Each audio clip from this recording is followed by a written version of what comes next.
If you're complaining about me protecting my family, then leave this house. Do you even know this house belongs to my dad? If anyone is leaving, it's you. If your sister is so important to you, why don't you rent a place and live with her and her kid? I bet you're too lazy to pay for everything for all three of you. Shut up, don't make fun of me like that. My husband slapped me across the face. That's what happens when you don't listen to me. If you don't want it to happen again, do what I say. My name is Kate. I'm 34 years old and work in an office. I live with my husband, Corey, and our 6-year-old daughter, Michelle, in a small apartment that's perfect for our family. But recently, a problem started when someone moved in unexpectedly. That someone is my sister-in-law, Judy, out of nowhere. She showed up at our house with her 3-year-old daughter. She says her husband is abusive and that she's scared for herself and her daughter. According to her, he gets violent sometimes, so she left and came to stay with us. Her parents live in the countryside, and she didn't want to move there because her daughter just started kindergarten. Corey heard her story and invited her to stay with us without asking any questions. At first, I agreed to let her stay for a while. I thought it would be okay. But after a month, I started to question if Judy was telling the truth. She hasn't done anything to move forward, no sign of getting a divorce or finding a new place to live. She's been here a month now, and I'm starting to think she should be doing something by now. I haven't heard anything about her husband contacting her either. When I ask Corey, he just says, it's a private matter with Judy. I'm the one handling most of the household expenses, not Corey, so I need to know how long Judy plans to stay with us. To be honest, I want her to leave as soon as possible. If Corey won't do anything about it, I'll have to talk to Judy myself. Judy, when are you getting a divorce? Have you hired a lawyer? Have you found a place to live? But when I ask her these questions, she acts weak and says, I'm not ready for all that yet. She eats so much of the food I cook, and sometimes she leaves her daughter with me while she goes out. She comes home smelling like alcohol. When I tell Corey about it, he just says, she's been through a lot with her husband, let her be, and does nothing. I didn't know this before, but it seems like Corey is really attached to his sister. He spoils her, and she takes advantage of it. That's why she doesn't listen to me.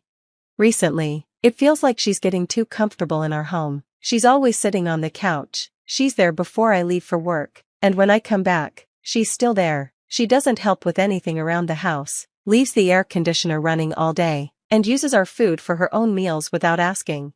One time, I came home to find the groceries I bought for dinner were gone. I had to go back to the store to buy more. This has been happening for 2 months now, and I really can't take it anymore. Can you please talk to her like an older brother? I can't take it anymore. One day, I asked Corey to talk to his sister and tell her to get it together. What? You're going to treat my sister like that? She's my family. How can you say that? I've let her stay here for 2 months, even though she hasn't done anything. Isn't that enough? 2 months is more than enough time to get divorced and sort things out, but she's still here, doing nothing. She only leaves the house at night to go out. This was supposed to be a time to rest and recover, but it's over now. It's time for her to move on. Corey snapped at me. Shut up. You know what my sister has been through. You cold-hearted person. I didn't know you could be so cruel. I refused to back down. Okay, then, you help me with the housework. Huh? Help me with the housework. We both work, so why am I the only one doing everything around here and taking care of Michelle? If you care so much about your sister, then help out at home too. At least take Michelle to kindergarten. You've never done that. Even though you know I'm busy, you're not having a tough time like Judy, so you should be able to do this. Corey didn't know how to respond. He couldn't say anything because I was right. Finally, he said, well, that's what a wife is supposed to do. Huh? What's that? Are you treating me like this? You say you're upset about Judy's husband treating her badly, but it's okay for you to treat me this way? That's not what I meant. Can you at least drive Michelle from now on? Fine, fine. The issue with my sister-in-law wasn't solved, but at least I was happy that Corey was going to help with our daughter. But it didn't make things easier as much as I thought. Michelle has ballet class, and I'm still the one who has to drive her there. She goes every Saturday, and Corey says he has to stay home with Judy and her daughter, Amy, because he's worried about them. I never expected him to drive Michelle on Saturdays, but the problem is, the house is always a mess when I come back, and I have to clean up after everyone. When I asked Corey if he could at least keep the house clean, he said, I'm tired from all the driving. I need to rest on Saturdays. When I asked Judy to help with the housework, Corey said she didn't need to, so She just sits around doing nothing, acting like a princess. Corey seems to care more about Amy, his niece, than his own daughter. I'm worried because Michelle always seems so sad. One time, I asked her, "What do you talk about when he picks you up?" She said, "We don't talk. He never says anything." I was shocked. I had no idea he didn't even talk to his own daughter. Hearing this made me really angry at Corey. He talks so much to Amy that it probably annoys her, but he won't say a word to Michelle. My life has become so stressful and draining since Judy came. If she's going to stay any longer, I'll have to do something for my own sake. And that time comes sooner than I expect, while I'm in the bath, trying to relax from all the stress.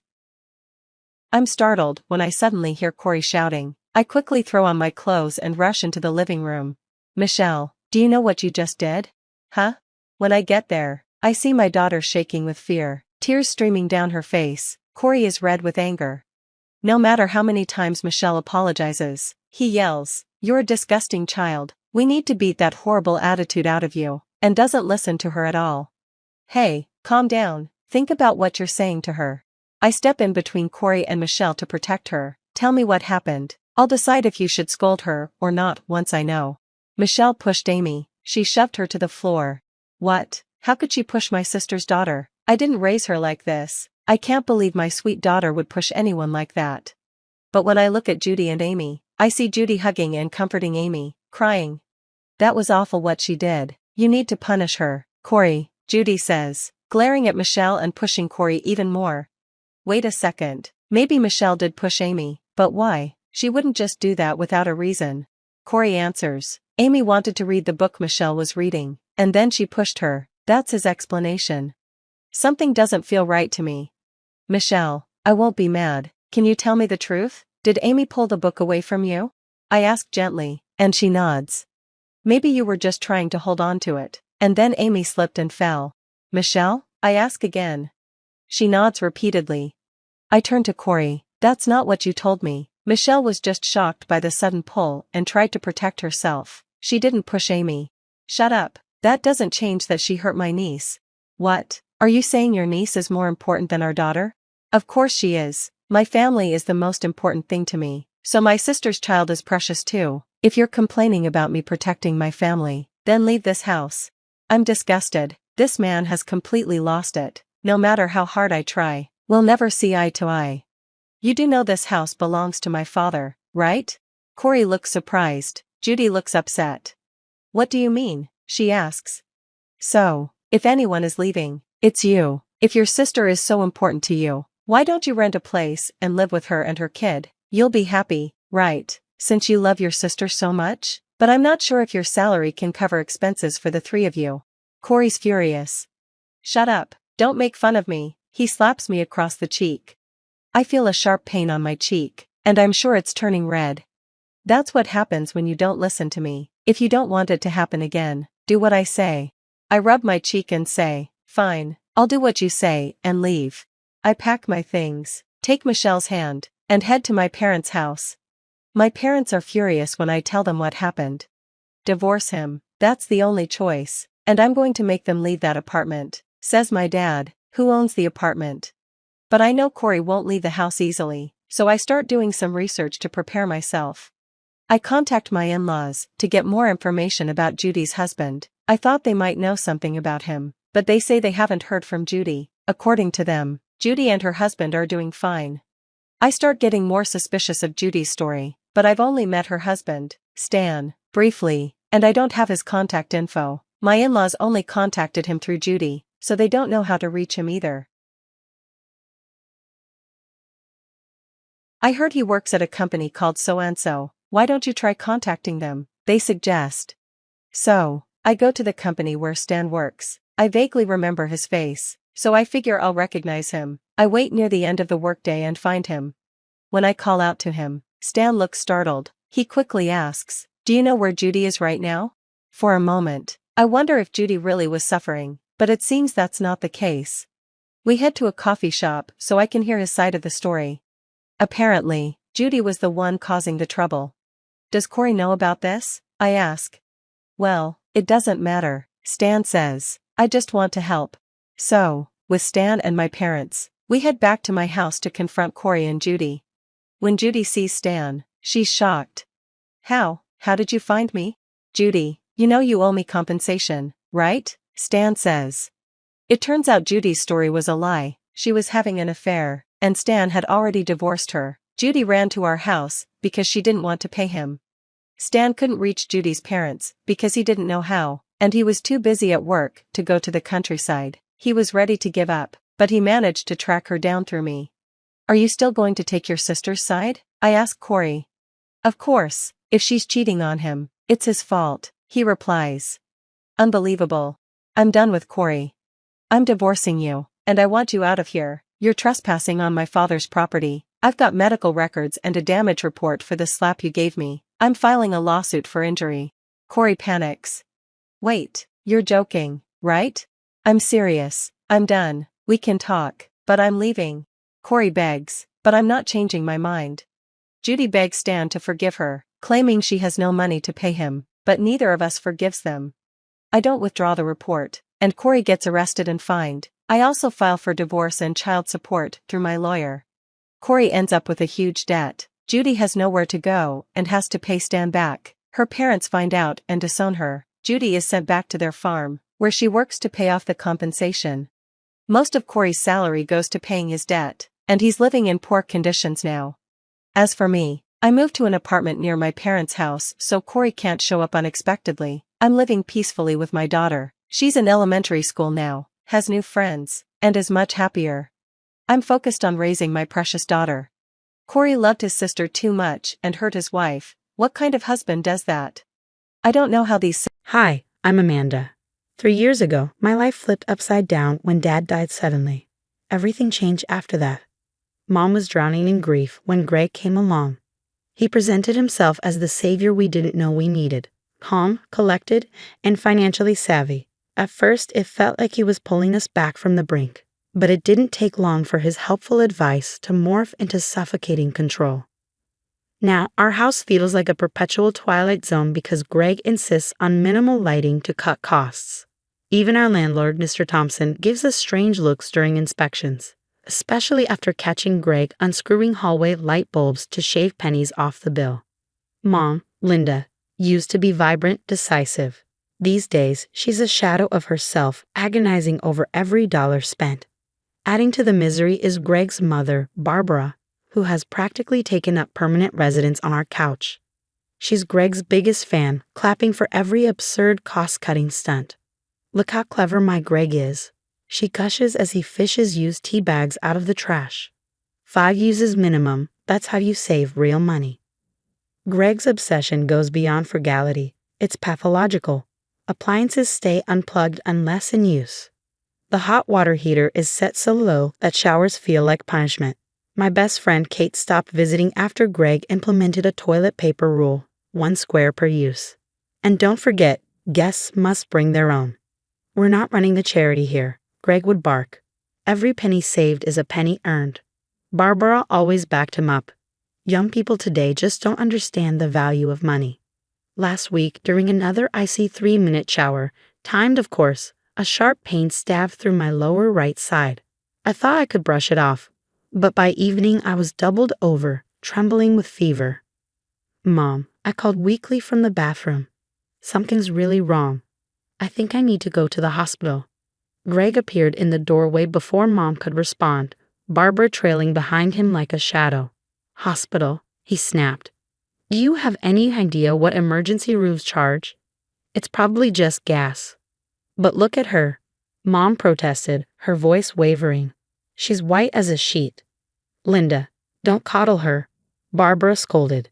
In my day, we didn't run to the doctor for every little stomachache. Ambulances cost thousands, Greg barked, pacing the hallway. You want to throw away months of careful saving for this? She just needs to toughen up. The room spun around me. I clutched the sink, trying to stay upright, but my legs gave out. As I crumpled to the floor, Mom's panicked voice broke through. I'm calling an ambulance, he said, reaching for her phone. Don't you dare, Greg warned, snatching it from her hand. I won't pay for. Darkness swallowed me before he could finish. When I came to, I was sprawled on the cold bathroom tiles, Mom kneeling beside me. Her trembling hands hovered over her phone, her face pale with fear. She needs help, Mom said, standing shakily to face Greg. Barbara inserted herself, her voice sharp. Linda, you're being hysterical. Back in my day, I gave my Greg ginger ale for stomach pains, saved hundreds in medical bills. You should try that. This is different, Mom shouted, moving toward the door. If you won't let me call an ambulance, I'll drive her myself. Greg laughed, the sound cruel and triumphant. Oh really, looking for these? He dangled the car keys before shoving them into his pocket. I've hidden the spare set too. Nobody's going anywhere until she stops this attention-seeking act. Right, Mother? Absolutely right, dear, Barbara chimed in. A little rest and a cold compress will fix her right up. Through the haze of pain, I tried to speak, to tell them how much worse it was getting. But all that came out was a strangled gasp. I could only manage a weak moan. The bathroom tiles seemed to spin beneath me, and despite the cold floor, my skin burned like fire. She's getting worse, Mom's voice cracked with fear. Please, Greg, she needs help. What she needs is a lesson in financial responsibility, Greg roared, his face twisting with fury. Every hospital visit is hundreds, if not thousands of dollars. Do you want us to end up in the poorhouse? Barbara chimed in, pressing a damp cloth to my forehead, which felt like sandpaper against my burning skin. Nobody believes in home remedies anymore, she lamented. Young people today run to doctors for every sniffle and ache. The front door creaked open, interrupting Barbara's lecture. Hello, is anyone here? A familiar voice called out. The door was ajar. Movie night, remember? Sorry I'm early, but I brought popcorn. Kate stopped mid-sentence as her eyes landed on me. Oh my God, Amanda. She dropped her bags and rushed to my side, her hand brushing my forehead. She yanked it back instantly. She's burning up. What's going on? Why hasn't anyone called an ambulance? Now listen here, Greg growled, stepping toward her, his face red with anger. This is a family matter. We don't need outsiders interfering with our financial decisions. Financial decisions? Kate's voice dripped with disbelief as she glanced between Greg, Barbara, and my terrified mother. Realization dawned on her face. Without another word, Kate pulled out her phone. Don't you dare. Greg lunged for it. Do you know what the deductible is for emergency services? $5,000. I won't let you bankrupt this family with unnecessary medical bills. Unnecessary? Kate's voice turned ice cold as she dialed 911. She's barely conscious, Greg, Kate snapped, holding the phone to her ear. Barbara wrung her hands dramatically. In my day, people die from appendicitis rather than bankrupt their families, Kate retorted, already giving the dispatcher our address. Greg's face turned purple as he screamed. You'll be responsible for the deductible, every penny of it. $5,000. Do you hear me? 5. But Kate wasn't listening. Mom broke down in tears of relief as the sound of approaching sirens pierced the night air. Greg spun around, panic etched on his face. Who called them? Who called them? He pointed an accusing finger at Kate. You had no right. The ambulance screeched to a halt outside, and Greg rushed to block the front door with Barbara trailing behind him. No one called for medical help here, Barbara shouted through the door. My son handles all family health decisions. Ma'am, a paramedic's firm voice answered from the other side. We received an emergency call. Step aside, or we'll have to involve the police. Barbara threw open the window, shouting to the gathering neighbors, nothing to see here. Just another young person seeking attention. In my day, we dealt with illness at home, like sensible people. Mrs. Peterson from next door recorded the chaos on her phone, and more neighbors gathered, whispering and pointing. Sir, move away from the door, a second paramedic warned, radio in hand. We have a report of a critical patient. Mr. Thompson, our landlord, suddenly appeared behind the paramedics. I'm the property owner, he said firmly. You have my full permission to enter. With that, the paramedics pushed past Greg and Barbara, rushing to my side. Their faces turned grim as they checked my vitals. Temperature is dangerously high, one of them said. Severe abdominal rigidity, possible peritonitis. The ride to the hospital was a blur of sirens and voices. Greg and Barbara followed in their car, calling everyone they knew to complain about wasteful medical expenses. In the emergency room, the doctor's face darkened after examining me. She has a burst appendix, she said gravely. The infection is spreading. We need to operate immediately or she won't survive. Surgery, Greg exploded. Do you have any idea what that costs? Just give her some antibiotics. Sir, the doctor's voice was like steel. Without immediate intervention, your stepdaughter could die. Die? Barbara scoffed.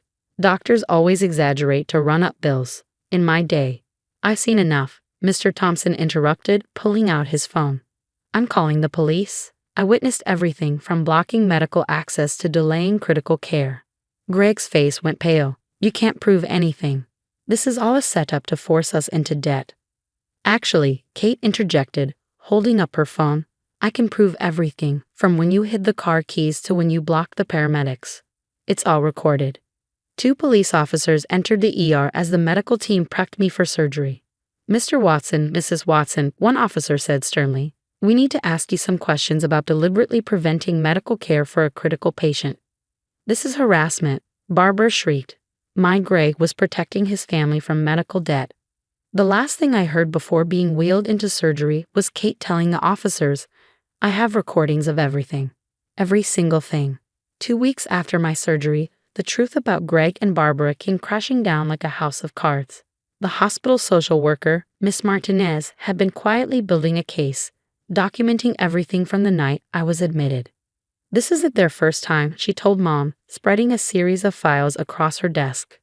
We've identified 3 other families in the area. Same pattern. Greg marries a vulnerable single parent, then denies medical care to the children, always citing financial reasons. Mom sat frozen, her hands shaking as she sifted through insurance documents. He canceled our health insurance 4 months ago, she whispered. He said the premiums went up, but really, her voice broke. Miss Martinez nodded grimly. He pocketed the premium money. But that's not all. That's when we discovered Greg's secret savings account. While I lay in agony on the bathroom floor, listening to him rant about ambulance costs, he had over $50,000 stashed away.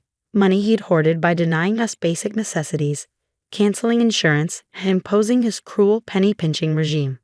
I want a divorce, Mom announced, her voice steady and stronger than I'd heard in years. And I'm pressing charges. The police investigation moved swiftly. Other victims came forward, previous stepchildren who'd suffered at Greg's hands. One girl had nearly lost her leg to an untreated infection. A boy had permanent damage from a delayed appendix surgery eerily similar to what Greg tried to do to me. Barbara's shrieking about ungrateful families at the courthouse did nothing to help their case. Greg's attempts to justify his actions as teaching financial responsibility fell flat, especially when Kate's recordings, Mrs. Peterson's videos, and witness testimonies painted a damning picture. The community rallied around us. Mr. Thompson organized a fundraiser to help cover my medical bills. Neighbors who had witnessed everything that night gave their statements to investigators. The evidence was overwhelming. The judge's verdict was swift. Greg was convicted of criminal endangerment and insurance fraud. Barbara, charged as an accomplice, faced penalties for actively preventing medical care and enabling Greg's abuse. Both were ordered to pay restitution. In my years on the bench, the judge declared, I've rarely seen such calculated cruelty disguised as financial prudence. Greg's precious savings were drained to compensate his victims, leaving him and Barbara penniless. Their reputations were shattered. Barbara's endless social media rants about being persecuted only backfired as former victims flooded the comments with their own stories. Today, our home feels light again. Mom's smile has returned, and the house is warm, well-lit, and full of life. Kate visits often, bringing takeout and laughter. Mr. Thompson even hired Mom to manage tenant relations, saying she had a sharp eye for spotting red flags. As for me, I'm healing well. The community has grown closer and more vigilant, ensuring no one else falls prey to people like Greg and Barbara. And Greg and Barbara. Last we heard, they're living in a cheap motel, still preaching about financial responsibility to anyone who will listen. But no one's buying their act anymore. Sometimes, the best revenge isn't about getting even. It's about getting free. And that's exactly what we did. Discussion. Do enablers deserve harsher punishment? Barbara's role in this story raises an important question. Are enablers as culpable, or perhaps more dangerous, than the abusers they defend? By normalizing Greg's actions and actively supporting his cruelty, Barbara perpetuated harm and silenced those who might have spoken out sooner. While Greg was the architect of the abuse, Barbara played a vital role in ensuring his behavior seemed normal to the family and others. This normalization can make abuse harder to recognize and resist, potentially leading to greater and more prolonged harm. What do you think? Should enablers face harsher punishment than the abusers themselves? Or does their accountability depend on the extent of their complicity? Hi, I'm Amy. 3 years ago, I married James Peterson, convinced I found my happily ever after. He was charming, successful, and seemed to put our relationship first. Sure, he had an ex-wife, Amanda, but that's normal at our age, right? What wasn't normal was how his friends still treated her like a permanent member of the group. Babe, they were friends with her first, James would say whenever I brought it up. I tried to be understanding. Really, I did. I even endured their monthly game nights, where Amanda would hold court, reminiscing about the good old days while I sat there feeling like a stranger. But today was supposed to be different, special. My sister Anna had just gotten engaged to Mike, the sweetest lawyer you'll ever meet. And I had my own news. I was 8 weeks pregnant. We planned a big family dinner to celebrate both milestones. Everyone was coming, my parents, Anna and Mike. Even James' parents were flying in. 3 hours before dinner, I got a text from James. Emergency at work, honey. Johnson accounts falling apart. Rain check. I stared at my phone in disbelief as Anna helped me set the table. He's bailing today. Of all days? I asked, trying to keep my voice steady. Anna paused, her engagement ring catching alight. She grabbed my phone. Something's not right, Amy. I tried calling James, but it went straight to voicemail. I sent more texts. Nothing. Then Mike walked in, his expression uneasy. You need to see this, he said, pulling out his phone. There it was, a fresh Instagram post from Tommy, James's best friend. The photo showed my husband at Lite Bistro, our special date night spot, with his arm around Amanda. The caption, celebrating Amanda's birthday. Anna's eyes narrowed, her fists clenched. I'm going to kill him, she hissed. Mike placed a calming hand on her shoulder. No, we're going to be smart about this, he said, his lawyer instincts kicking in. Document everything. Screenshots, timestamps, witnesses. Emmy, how much do you know about your joint accounts? The room spun. All those work emergencies James had over the past year replayed in my mind like a highlight reel of red flags. Anna pulled me into a tight hug. Change of plans, she said firmly. We're still having dinner, but now it's a strategy session. Nobody messes with my sister. My phone buzzed again. Another Instagram notification. This time, Amanda had posted, best birthday ever with my forever friend. Some people just get you. James's smile in the photo was the same one he wore at our wedding. I stood up straighter, one hand on my still flat stomach. You know what? I said. Anna's right. Let's have dinner. I'm done being the understanding wife. If James wants to play games, he's about to learn I'm not the pushover he thinks I am. Mike nodded approvingly. And you've got the best legal mind in the city on your side. Pro bono. For the first time all day, I felt a flicker of strength. James had chosen his ex-wife's birthday over our family celebration. Fine, but choices have consequences. The family dinner transformed into a war council. Anna and Mike stayed late, helping me piece together a timeline of James's work emergencies. A disturbing pattern emerged. Every one of his absences coincided with social media posts from Amanda's inner circle. Start with the phone records, Mike suggested, handing me a glass of water instead of the wine I desperately wanted. As your lawyer, I advise full documentation. I logged into our phone carrier account, something I hadn't done in months. The evidence hit me like a punch to the gut. Hundreds of texts and calls to Amanda, some lasting hours, most during his supposed late nights at the office. I need air, I muttered, stepping onto the balcony. As I leaned on the railing, I spotted Tom, one of James's coworkers, pacing in the parking lot below. He looked up, caught sight of me, and gestured urgently. I'll go with you, Anna insisted, but I waved Anna off. I needed to handle this myself. Tom, James's most reliable and morally upright friend, was pacing nervously in the parking lot. Amy, I can't keep quiet anymore, Tom blurted as soon as I reached him. His hands trembled as he pulled out his phone. James has been moving money around. He asked me to help him hide some transfers from you, Said it was for a surprise anniversary gift, but I saw the accounts today. He's been funneling money to Amanda for months. My legs wobbled as I leaned against the railing. How much? Almost $40,000, Tom confessed.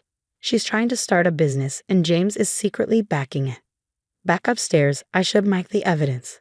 His expression darkened as he scrolled through Tom's phone. This changes everything, Mike said, his tone icy. He's misappropriating marital assets. Emmy, I hate to ask, but document everything, I interrupted, my voice firmer than I expected. Every lie, every dollar, every betrayal. As if on cue, James walked in, a casual smile plastered on his face. Oh, still having family time, he quipped, but his eyes darted nervously to Mike and Anna. Sorry about earlier, honey. The Johnson account was at Liti Bistro. I finished coldly. Funny, it looked more like Amanda's birthday party. James's face darkened. You're spying on me now. This is exactly why I needed space. You're so clingy, so desperate to control everything. And Amanda understands, I shot back. How to spend $40,000 of our money. The color drained from his face, only to be replaced by a furious red. You've been going through my private accounts? That's illegal. He turned to Mike. You're a lawyer. Tell her she can't. Community property state. Mike cut in coolly. Joint accounts. Want to try again. James shifted tactics, his voice softening. Baby, you're overreacting. Amanda needed help with her dream, and I. What about my dreams, James? I snapped. What about our family? My hand instinctively moved to my stomach, but I stopped short. He didn't deserve to know. Not anymore. If you paid more attention to me instead of obsessing over Amanda. Anna stepped forward, but I held up a hand. No, let him finish. I want to hear exactly how this is my fault. James sputtered, his anger dissolving into frustration. Finally, he stormed out, slamming the door behind him. Seconds later, my phone buzzed with a text. You're making a big mistake. I can explain everything. Forward that to me, Mike said quietly. He glanced up at me. Amy, tomorrow we go nuclear. The next morning, Mike's law office became our war room. Anna brought coffee while I forwarded every email, text, and bank statement I could find. The deeper we dug, the worse it got. James didn't just funnel $40,000, Mike said grimly, scrolling through bank records. He's drained almost $90,000 from your joint savings account, small transfers to different LLCs. But they all trace back to Amanda's new business venture. My phone buzzed again, this time from an unknown number. Amy, this is David, Amanda's husband. We need to talk. 20 minutes later, David sat across from us, his face pale and drawn. I found the business plans on Amanda's laptop, he admitted. She's opening a chain of boutique fitness studios, with James as her silent partner. They've been planning this for over a year. Did you know about their relationship? I asked quietly. David hesitated. I suspected something, but what I didn't know was that they're planning to announce their partnership at the Children's Hospital Charity Gala next week. Amanda's on the planning committee. James is bringing his business partners to secure more funding. Anna leaned forward, her eyes narrowing. The same partners who don't know he's been diverting personal funds. Exactly. David's smile was thin and sharp. I have tickets, so does half of corporate Atlanta. Mike's fingers flew across his keyboard. Amy, how would you feel about making a presentation of your own? The gala was everything you'd expect. Crystal chandeliers, champagne fountains, and enough diamonds to rival a jewelry store. I spotted James immediately, charming his business partners with Amanda glued to his side. Ready? Anna whispered, squeezing my hand.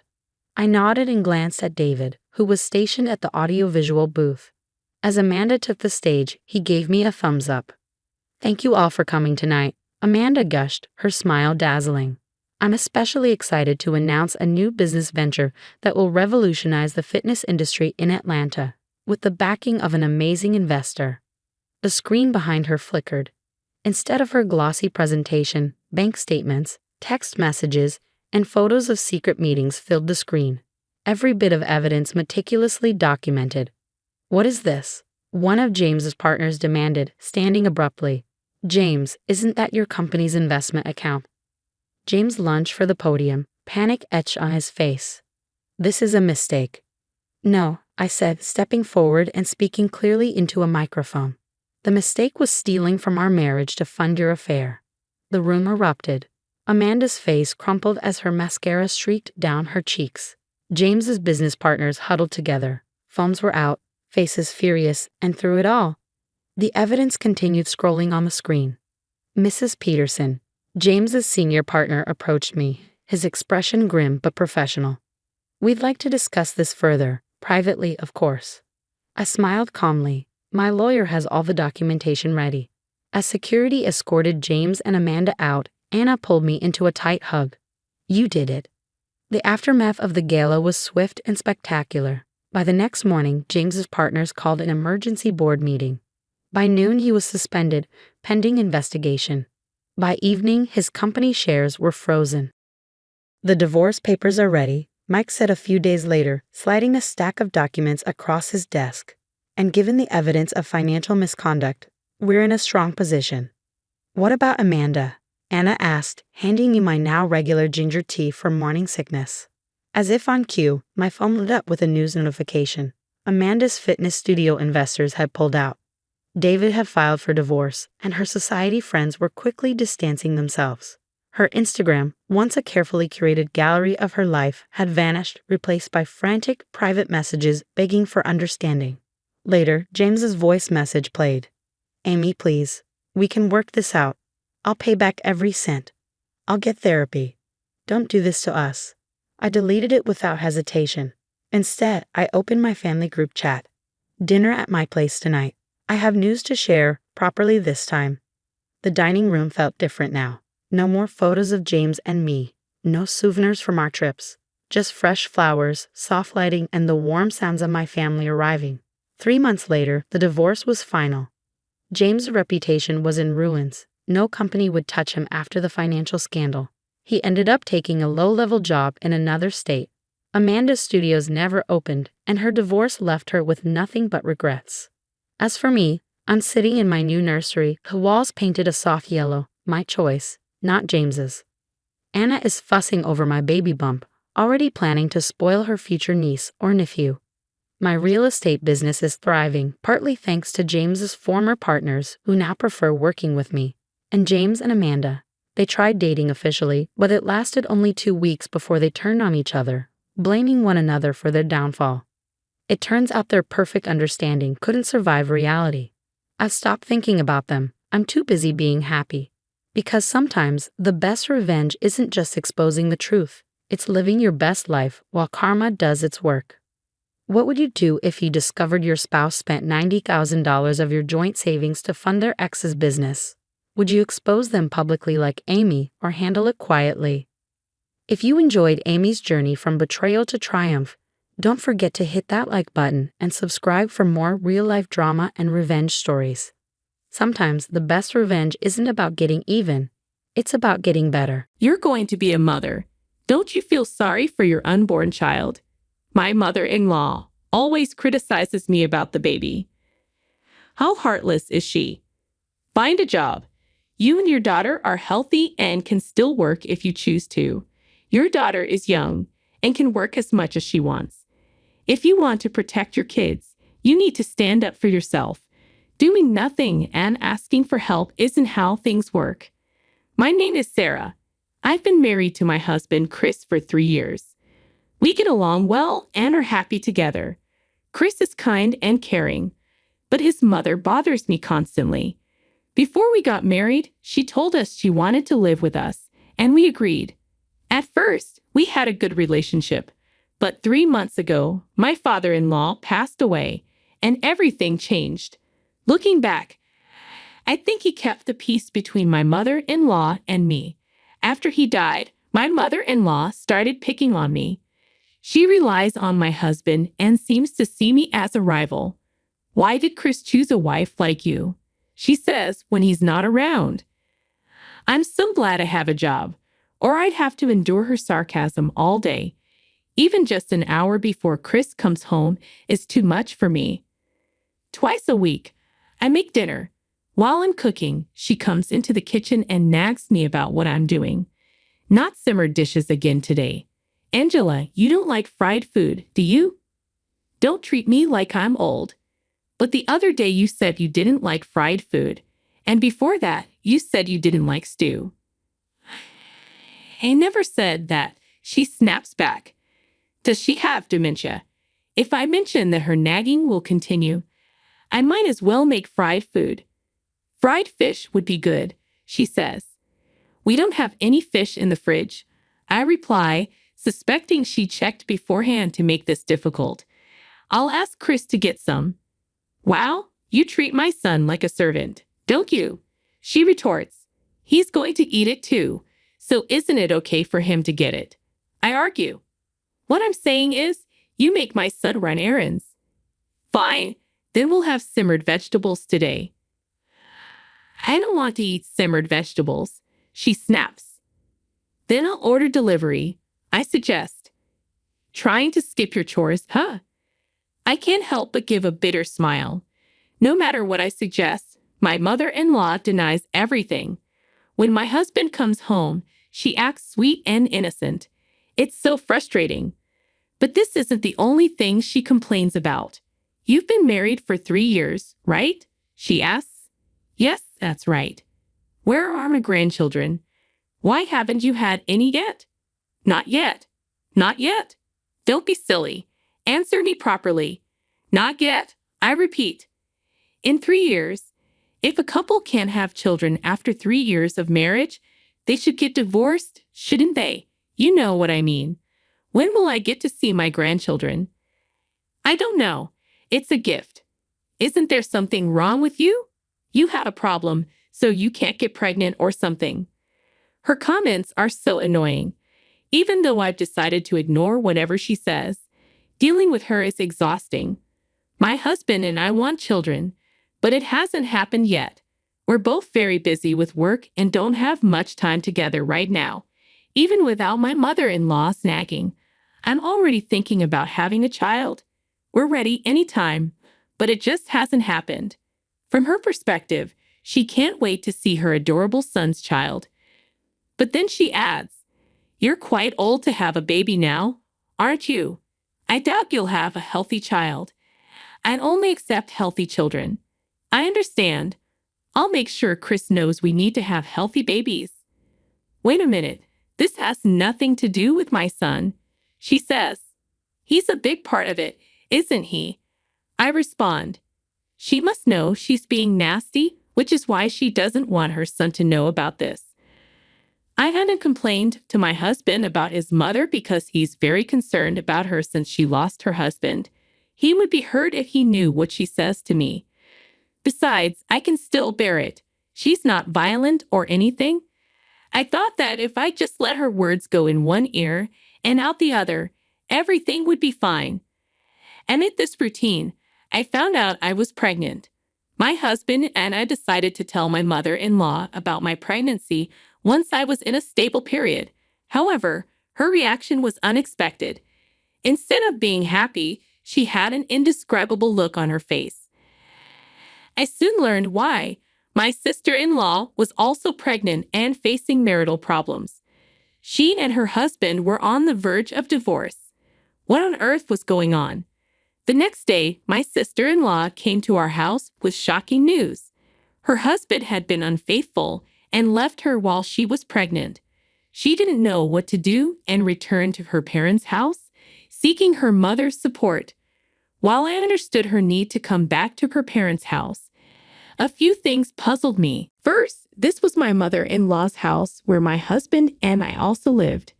If she was going to stay here, she should at least inform my husband, if not me. Furthermore, if her husband had left her, wouldn't it be better for my mother-in-law to support her at her place until the baby was born? My husband thought the same. Hey sis, I know it's been hard, but it would be nice if you could say a word to us. It's our house now too, he said reasonably. However, my sister-in-law and mother-in-law disagreed. Your sister has been through a lot. She was cheated on and left by her husband. Why don't you go to her house? My mother-in-law suggested. Sarah is pregnant too. It's not easy having 2 pregnant women in one house. I was taken aback.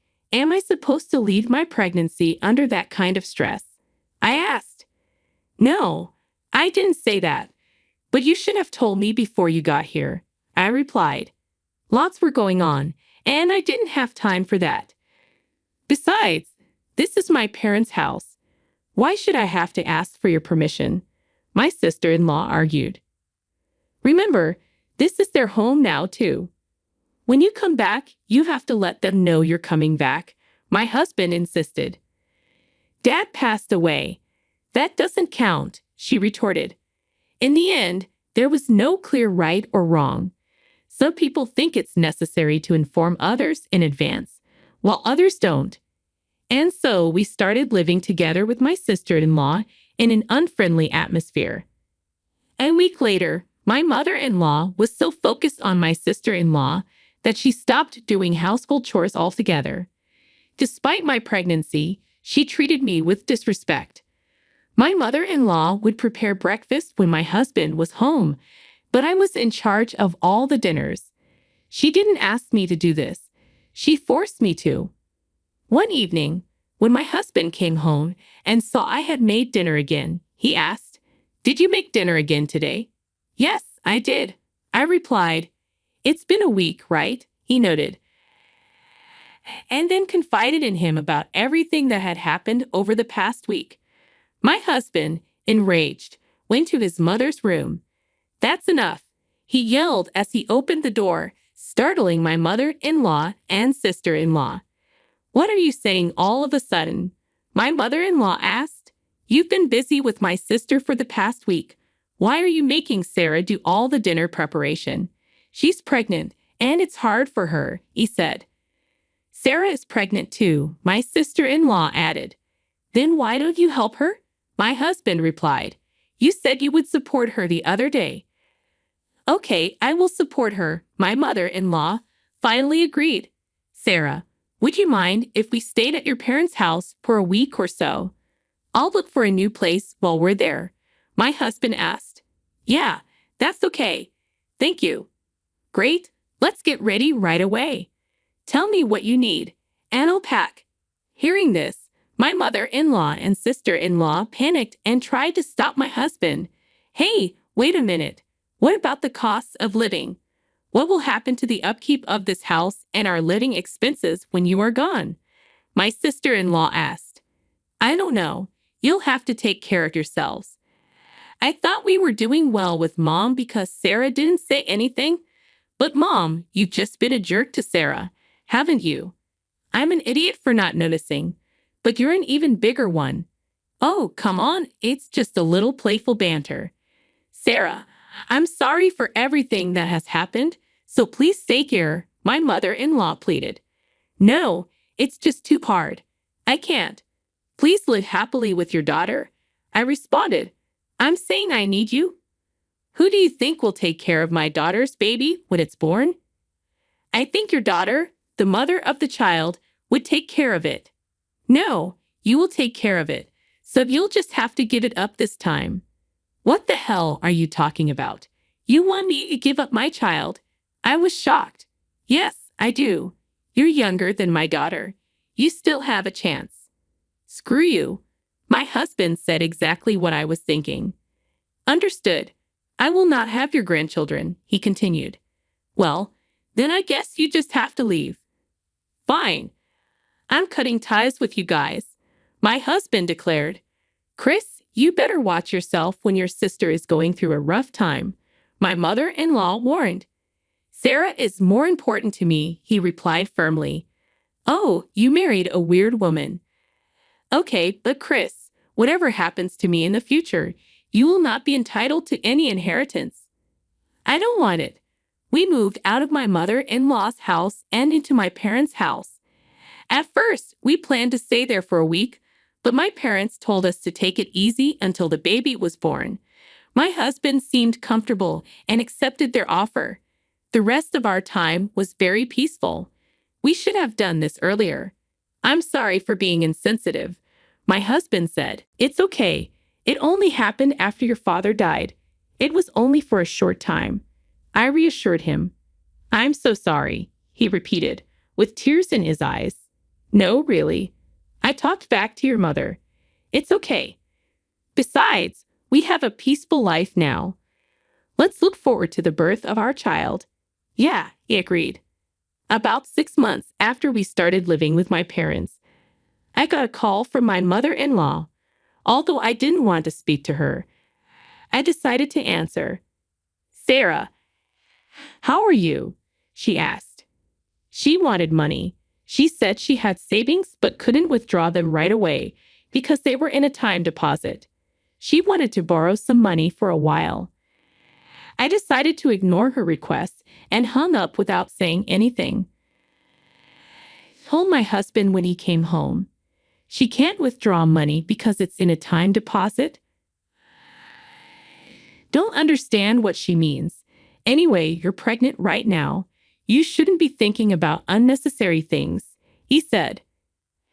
However, my mother-in-law was so desperate that she came over to my parents' house. On that day, my husband and I were the only ones at home. When my mother-in-law confirmed that my parents were not there, she tried to barge in. Wait a minute. This is Sarah's parents' house. You can't just barge in here. If you want to talk, talk right here, my husband said firmly.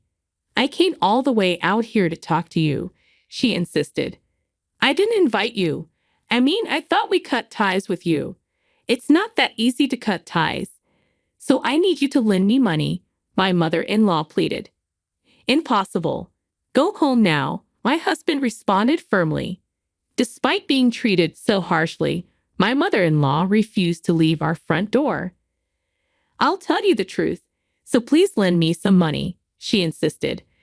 Then she revealed something that didn't really surprise me. My sister-in-law had lied about her husband cheating on her and moving out. The truth was, she had cheated on him and got pregnant by another man.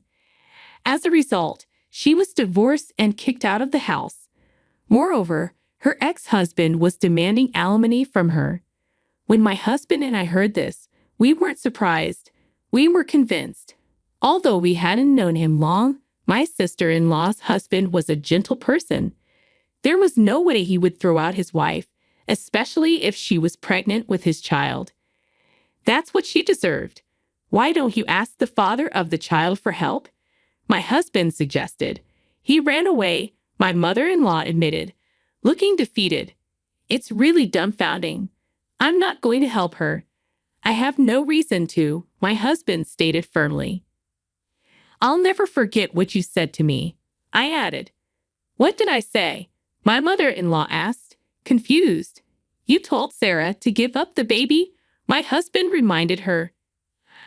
I apologized for that already. Besides, it's growing up fine, isn't it? Oh, my beautiful grandchild, she cooed, trying to touch my protruding belly. Don't touch me, I exclaimed, shaking her hand off as hard as I could. There was nothing more offensive than being petted by a stranger. I apologized. Don't hold it against me. Sorry, Chris. May I asked, seeking his approval. He nodded silently. I can't forgive you for telling me to give up my child.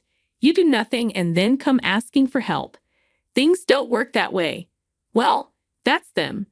Goodbye, my husband said, as he kicked my mother-in-law out the front door and locked it behind her. 6 months have passed since then. All we received from my mother-in-law was a postcard telling us that my sister-in-law had a baby. We haven't been in touch, so we don't know what's going on with my mother-in-law, my sister-in-law, and her child. But I like to think they are working hard for the child's sake. Meanwhile, I successfully delivered my first child 5 months ago, a sweet, sweet boy. Raising a child is often a challenge, but with the help of my parents, he's growing up fast. I will continue to protect this life for the sake of my child. There are certain people who can only think of themselves. It's a sad thing. At any rate, I'm glad that my family was able to escape from my in-laws. From now on, we'll enjoy a peaceful life. Thank you for watching to the end. Please subscribe to our channel. See you in the next video. Hey there, I'm Sabrina, and I have an incredible story to share. My husband Austin and I met 5 years ago at a charity event. We fell in love at first sight and started a wonderful journey together. We got married 2 years later and worked hard to build a comfortable life. Even though we worked long hours, we always made time for each other because we treasured every moment together. But then, something terrible happened. One night, I came home feeling really sick. My body felt weak and I couldn't think clearly. I thought it was just a bad flu that would go away with some rest and medicine. But as days went by, I got worse instead of better. Breathing became really hard, like something heavy was on my chest. I tried to take deep breaths, but it felt like I was suffocating. It was so scary being alone at home with no one to help right away. I managed to call Austin, even though my hands were shaking.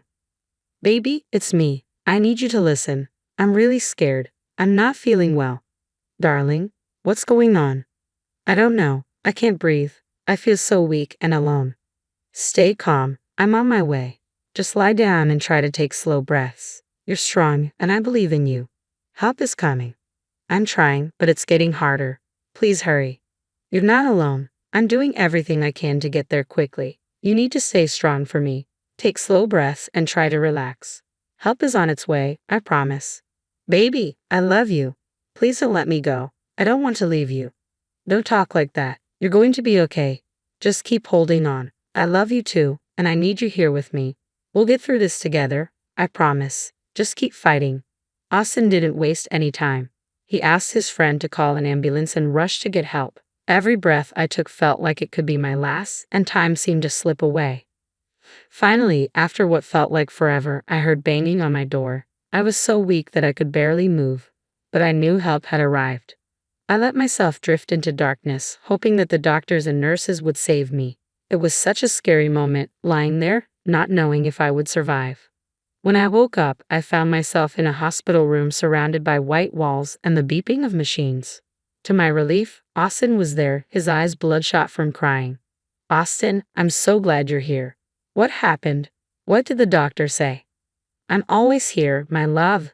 The doctors are still doing tests to figure out what's wrong. They gave you medicine to help with the fever, but they need more time to find out the exact problem." "I'm so scared. I don't know how much longer I can handle this. What if it's something really serious?" "I know you're scared, love, but we have to stay strong and patient. The doctors are doing everything they can to figure out what's happening. We need to trust them and their knowledge. It's just not knowing what's wrong that's really hard. I don't want this to be life-threatening. I just want to be healthy again." "I want that too, my love. Remember, we're in this together. No matter what the doctors find, we'll face it together. I'll be right here supporting you through it all." "Thank you, baby." Days passed, and dread and hopelessness engulfed me. Austin wasn't allowed to be in the same room with me because they weren't sure of my condition. Nevertheless, he called me every morning and evening, faithfully checking on me. But the fear of the unknown weighed heavy on my heart, and I felt isolated. Finally, on the 4th day, the doctor approached me with a diagnosis. "Doctor, please tell me what's wrong with me. Did you find out what it is?" "The test results are back, and we have a diagnosis for you. It appears that you have contracted a rare form of tuberculosis." "Tuberculosis? Does that mean I'm going to die?" "No, Sabrina. Please stay calm. We caught it at the right moment, and there is a cure. With the right medication, we can treat it successfully." "Oh, thank goodness. So it can be cured?" "Yes, after 3 weeks of taking the medication, you will no longer be contagious. However, you will need to continue taking the medication for the next 9 months to completely get rid of the bacteria." "That's a relief to hear. Thank you, doctor. I'm so glad we caught it in time. But what about my husband, Austin? Is he at risk?" "We took precautions. Austin has been quarantined as a preventive measure, and we tested him for TB. Fortunately, his results came back negative. You can rest assured that he is not at risk." "Thank you, doctor. I'm so grateful that Austin is safe. We'll get through this together." After my discharge from the hospital, I returned home feeling weak and vulnerable. The financial burden of the hospital bills and the costs of medications weighed heavily on Austin. He worked long hours to ensure we could make ends meet, leaving me in need of someone to take care of me during my recovery. It was then that Austin suggested his mother, Harriet, as a potential caregiver. "Baby, I get why you want your mom to help, but I'm not sure it's a good idea. We've always had problems, and I'm worried it could make things worse for both of us." "I know, darling. I get that you're worried, but she's our only family, and I trust her to take care of you. And believe me, it would make me feel better if someone I trust is looking out for you.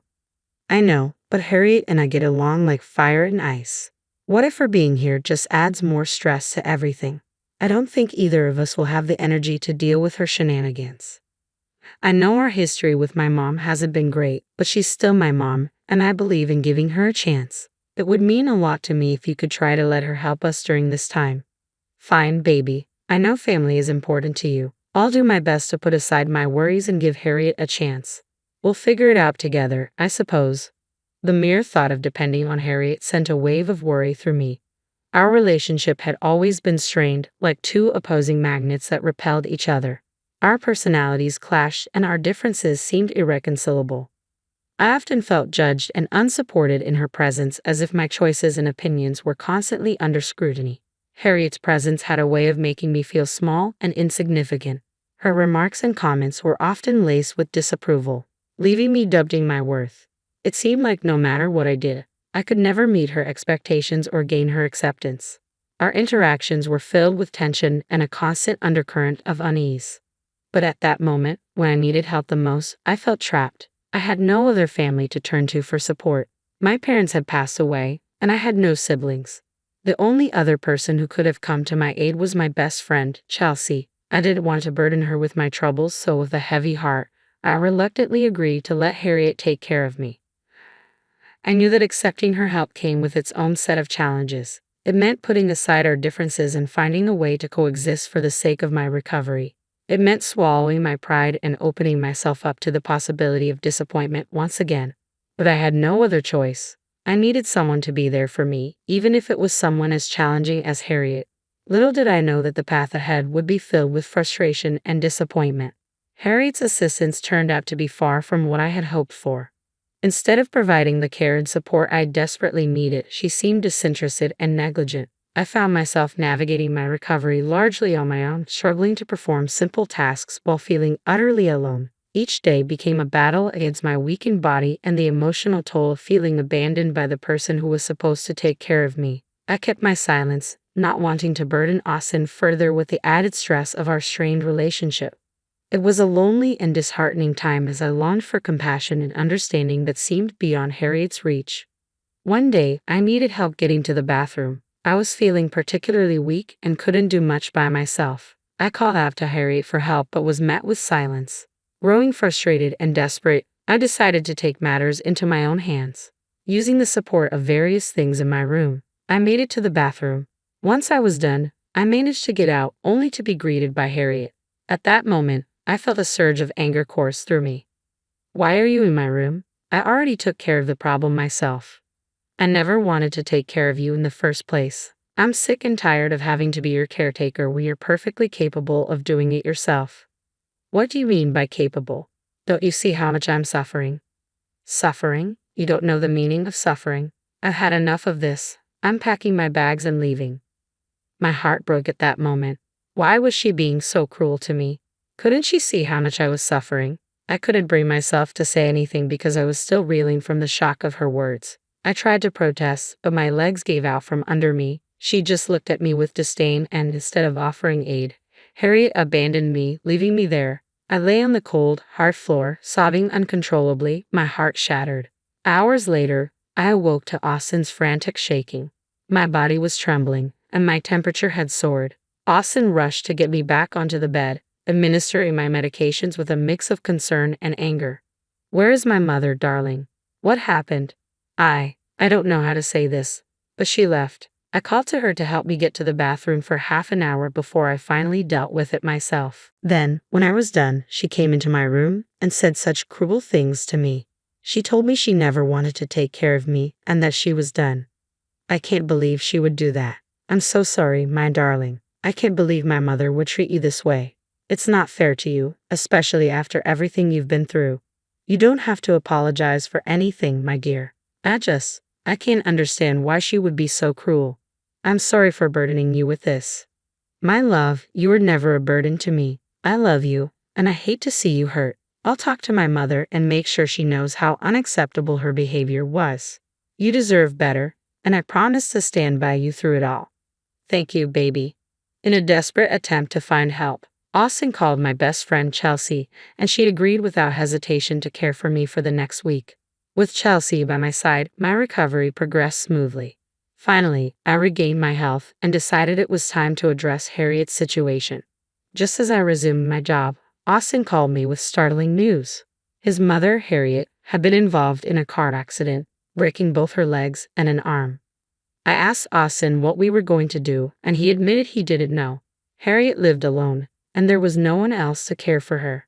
At that moment, a decision crystallized in my mind. I would be the one to take care of Harriet. When I arrived at the hospital to pick up Harriet, she snapped at me, demanding to know when Austin would come to look after her. I smiled calmly and explained that I would be her caretaker since Austin was too overwhelmed with work. Harriet's shock was evident as she realized the tables had turned. As I cared for Harriet, I made sure her life was just a little more inconvenient, a gentle reminder of the pain she had inflicted upon me. These inconveniences were minor, not harmful, but infuriating.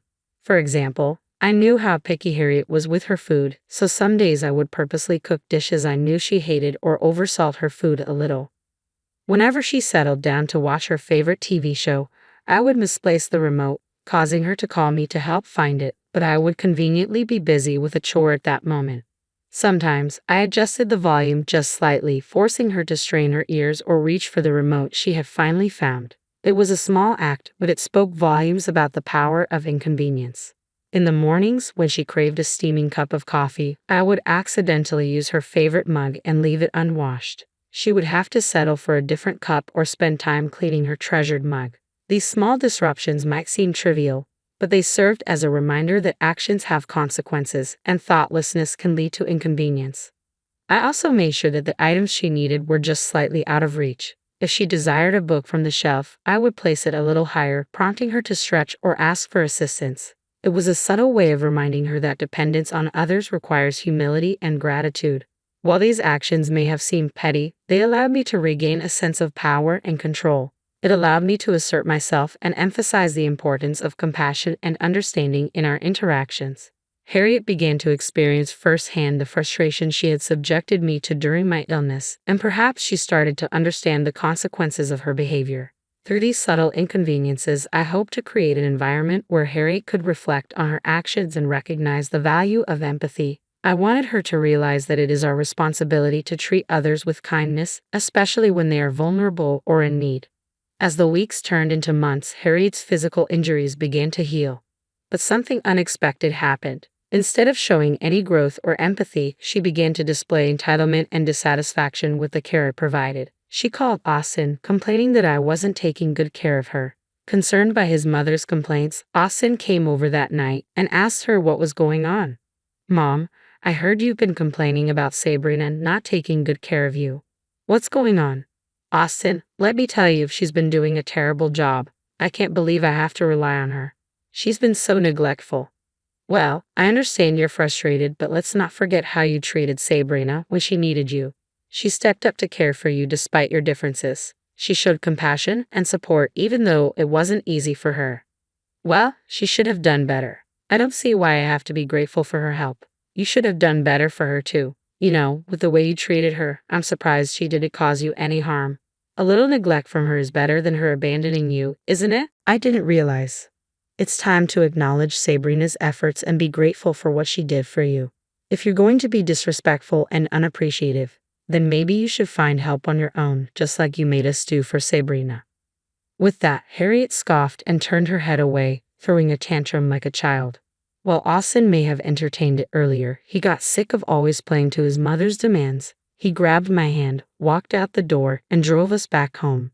While I didn't expect Austin to stand up for me, I was beyond grateful that he did. It felt good to have the man I love reciprocate his love for me in such an obvious manner. In the days that followed, Harriet's absence became palpable. She didn't reach out to us, and we didn't make any attempts to contact her either. We wanted to give her space to reflect on her actions and determine if she was truly ready to change. Through a chance encounter with one of Harriet's neighbors, Austin learned that she had hired someone to assist her. However, it became apparent that the hired help was treating her in the same dismissive and neglectful manner that Harriet had treated me. Austin and I learned of this with a mix of disappointment and understanding. We had hoped that their experiences would have opened Harriet's eyes to the importance of compassion and empathy, but it became evident that true transformation is a personal journey that cannot be forced upon someone. In the end, we made the conscious decision not to intervene. Our focus shifted toward nurturing our relationship and building a life filled with love, understanding, and support. We chose to create a space where forgiveness and growth could thrive rather than dwell on the past or engage in further confrontations. As the days turned into months, Harriet became a distant memory. The wounds she had inflicted upon us slowly faded, replaced by the joy and fulfillment we found in our renewed bond. Life presented us with new opportunities, and we embraced them wholeheartedly. Hi, I'm Asha, and I'm 67 years old. Let me tell you the story of my life. After my husband passed away, I moved into my son's house. In some cultures like India, China, and Saudi Arabia, it's common for parents to live with their children, especially if they're sick or widowed. I think this tradition is beautiful, but things are different in America. My son Ahmed is married to a woman named Natalia. While he thinks she's wonderful, I have my doubts. I watched her closely and felt she was only interested in my son's money, which really upset me. I tried to warn Ahmed, but love can make people blind. Whenever I said, "Mama knows best," he ignored me, insisting that Natalia truly loved him. Ahmed is stubborn like me, and I knew he wouldn't believe the truth until he experienced it himself. So, I stopped telling him Natalia was bad news. It hurt to see him being deceived, but sometimes people need to hit rock bottom to see reality. My late husband was a wealthy businessman, and we owned several properties, including the house Ahmed lives in now. It was a birthday gift to him when he turned 25, but technically, it's a family house since all three of our names are on the deed. Ahmed seemed to have forgotten that. I'm sure Natalia thought the house belonged only to Ahmed, so she felt entitled to treat me poorly. Her presence made things worse as I had to endure her rudeness and watch my son struggle to handle her. Living with someone you don't like is hard. Natalia didn't hide her disdain for me and often questioned why I was in the house, as if I were an intruder in my own son's home. I mostly kept my composure, but it wasn't easy. I got used to her rudeness, but sometimes she made things even harder, like ruining my laundry on purpose, ignoring me when I needed help, and cooking bad food for me when Ahmed wasn't around. I don't let people walk all over me, so I confronted Natalia about her behavior. I wanted her to understand, but she acted innocent, like this. "Natalia, we need to talk. I've noticed your disrespectful behavior towards me. It's time we address this issue." "Oh, Aisha, what do you mean? I've always treated you with the utmost respect." "Don't play games with me, Natalia. Your actions speak louder than words. I demand an explanation. What is your problem with me?" "You're just being overly sensitive, Aisha. I'm sorry if you feel that way, but I assure you I have no ill intentions." "Enough is enough, Natalia. I won't tolerate your behavior any longer. You will respect me in our home, or there will be consequences." "Our home? I'm sure you mean your son's home. This isn't your home, Aisha. You need to get that through your head." Without dignifying her disrespectful behavior with a response, I immediately went to Ahmed to talk about the situation. I was quite upset, and my voice may have been loud. Ahmed tried to calm me down, but I wasn't ready to listen. I wanted Natalia to leave the house. "Mama, please let's talk calmly. There's no need to get so worked up." "Worked up?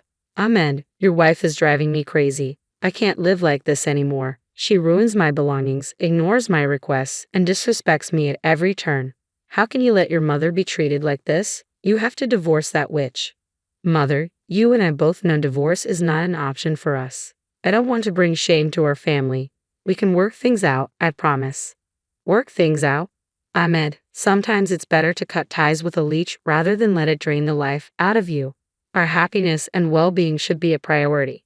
Tension filled the room, making the atmosphere heavy. Ahmed struggled to find the right words, torn between his love for Natalia and his loyalty to our family. I could see the conflict in his eyes, but I knew deep down that he cherished our mother-son bond.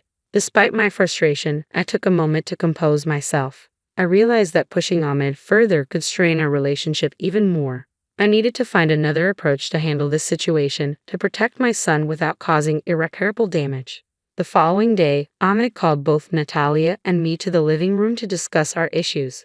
He expressed his concern about the growing hostility between us and emphasized that the constant arguing needed to stop. Natalia, in her usual dramatic manner, started crying and claimed that living with me had been incredibly challenging because she felt unappreciated. I couldn't help but roll my eyes at her fake tears. I knew she was trying to manipulate Ahmed and portray herself as the victim. I spoke up, unafraid to express my thoughts. Stop with the theatrics, Natalia. Your tears won't fool me. You're crying to pull at Ahmed's heartstrings, but I see right through your act. Ahmed, frustrated by the tension, pleaded with me to stop being unkind to Natalia. However, I stood my ground firmly, stating that Natalia was nothing but a manipulative person after his wealth and that he should seriously consider ending his marriage. Seeing an opportunity, Natalia started crying even harder, which caused Ahmed to raise his voice at me for the first time. He threatened to make me leave if I couldn't behave respectfully. My heart sank as his words stunned me deeply. I couldn't believe how much Natalia had influenced him. Feeling a mix of anger and sadness, I impulsively stood up and slapped Ahmed across the face. The room fell silent as tears filled my eyes. Wow, Natalia has truly changed you, hasn't she? You never would have spoken to me like this if she wasn't here. I hope you're happy with yourself. Overwhelmed, I retreated to my room, frantically searching for the important documents left behind by my late husband. I needed to find the title deed of the house, which clearly stated that the house belonged to me, Ahmed, and his father. There was also a clause stating that if Ahmed acted rudely or disrespectfully, he would lose ownership of the house. You see, Ahmed used to be a troublesome and spoiled child. Both his father and I wanted to teach him about responsibility, so we decided to give him a house that he had to take care of. We added the clause about disrespect because we anticipated that Ahmed might lose his privileges within a year. We hoped for the best but prepared for the worst, which is why that clause was included. To our surprise, Ahmed had been responsible and maintained ownership of the house since his 25th birthday. However, that clause still held weight, and now I had to consider whether it was time to remind Ahmed of his responsibilities and the consequences of his actions. As I searched through the papers, my heart raced. Revealing this clause would undoubtedly have serious repercussions on our relationship. But I couldn't stand idly by while Natalia manipulated and controlled my son. I needed to protect him, even if it meant taking drastic measures.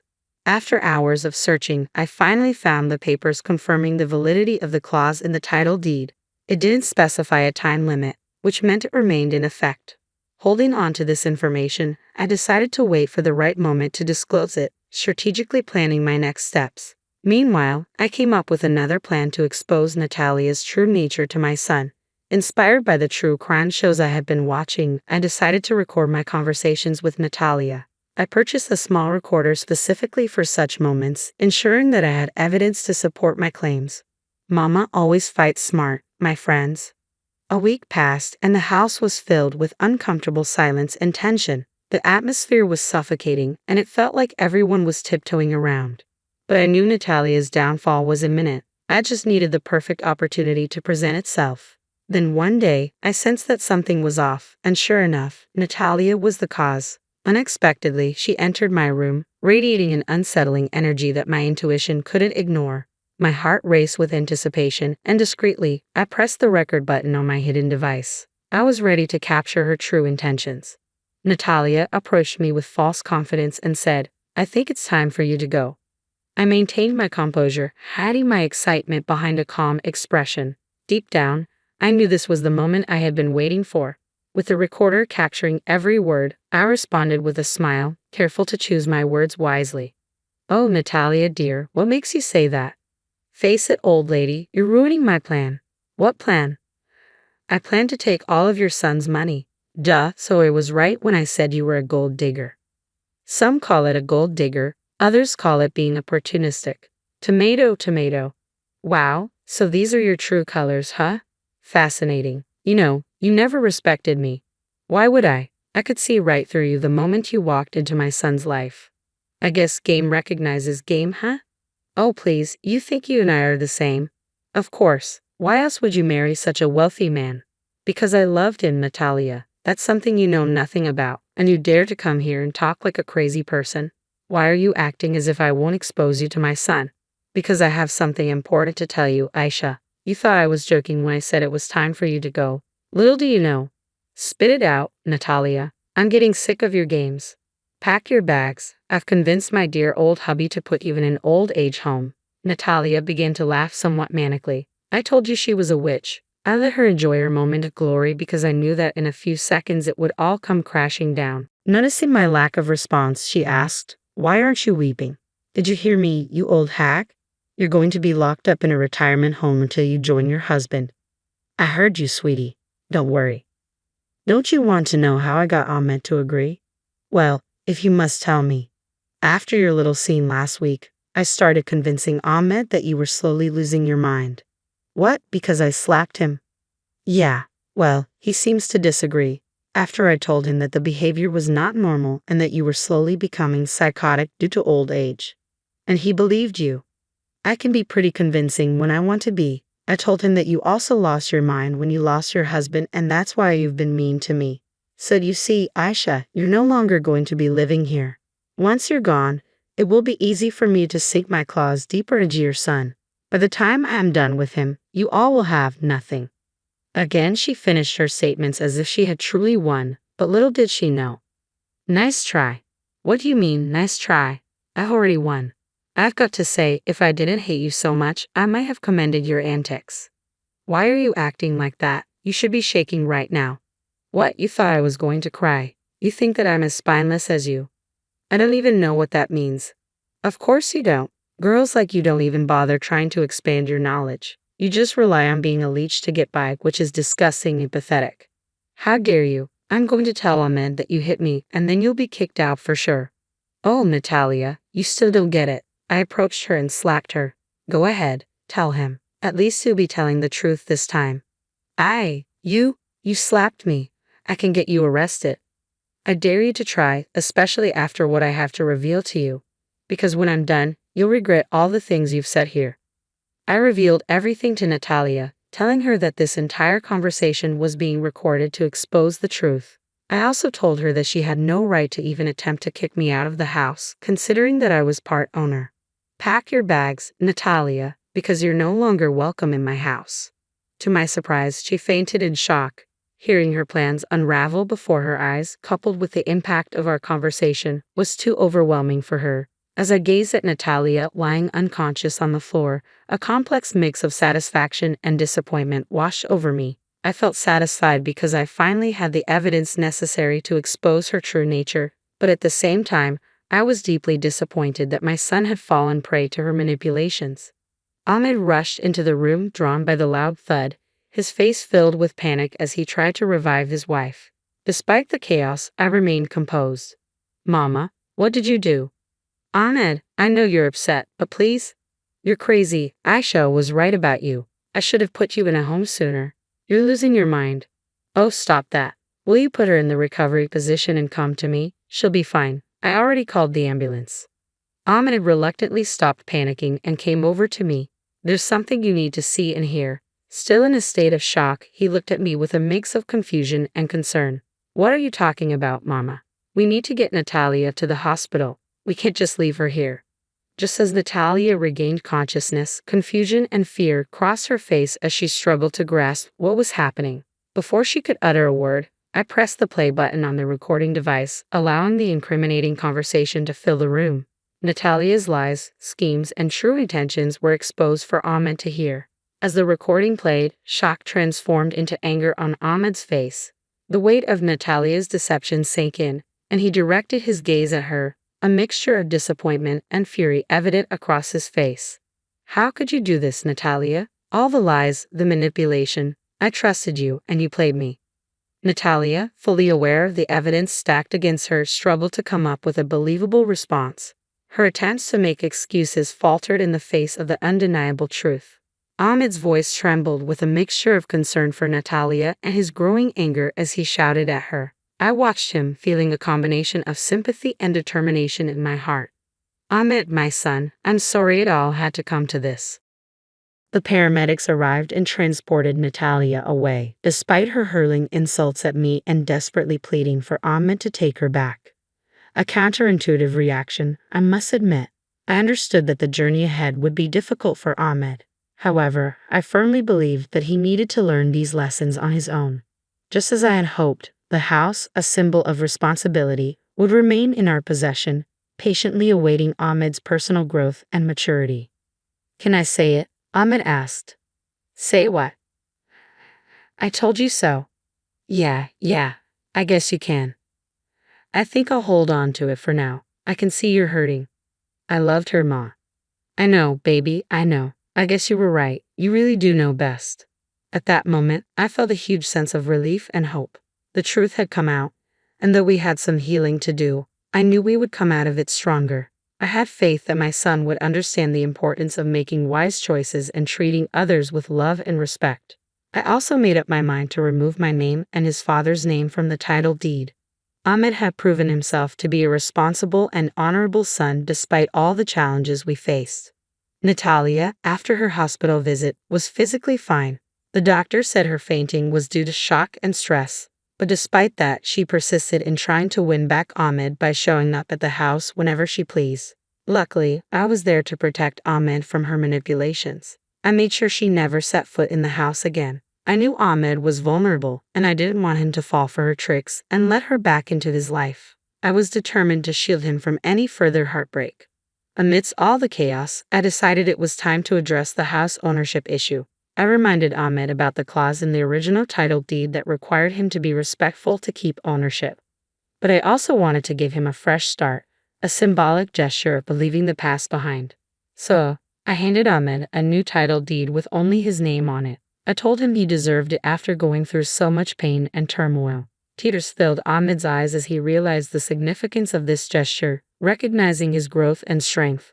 We hugged each other, and at that moment, all the bitterness and tension melted away. Ahmed looked at me with a slight smile and said, "You still haven't apologized for slapping me." I chuckled, realizing that our bond had weathered the storm. "Do you want me to put my name back on the title deed?" We shared a heartfelt laugh. In the end, things worked out great for Ahmed and me. Our bond became even stronger, and he learned some valuable lessons about love, trust, and being smart about who to trust. As for Natalia, she kept trying to win Ahmed back, but he stayed strong in his decision to move on without her. Life went on, and Ahmed thrived, building a new life full of happiness and success. Natalia, well, she had to face the consequences of her choices and slowly became a distant memory. And as for me, I stood by my son's side, proud of the amazing man he had become. We were grateful for our strength and the love that carried us through it all. Hi everyone, my name is Carrie. This is the story of how I got rid of my horrible mother-in-law. To be honest, I'm not the only reason she was kicked out of our home. It was really her own behavior that got her thrown out. She almost got into trouble with the police if I hadn't stepped in to handle things. My mother-in-law, Elena, is a very difficult person. She doesn't like other women around her. Unfortunately for her, she had a daughter right after her son. To make things worse for her, her son Keith married me, an ambitious woman, despite her objections. From the start, Elena was rude and judgmental towards me. Keith and I met through a dating app, which Elena found scandalous. She said, "Why did you pick a woman from a dating app? Women like that usually cheat on their partners." Keith responded, "Mom, what's wrong with you? You can't say that about Carrie. She's a sweet girl and doesn't deserve your hate." I told Elena, "I'm not going to cheat on Keith. I love him, and we're thinking about getting engaged soon." Elena replied, "Oh my God, Keith, is this true?" Keith said, "Yes, Mom. I'm planning to propose soon. Carrie knows it's coming, but the rest is a surprise." Elena was furious. "She must be after your money, Keith. Why else would she want to marry you so quickly?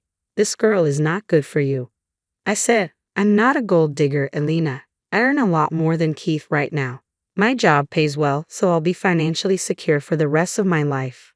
That only made things worse. Elena became even more hostile after she found out I earned more.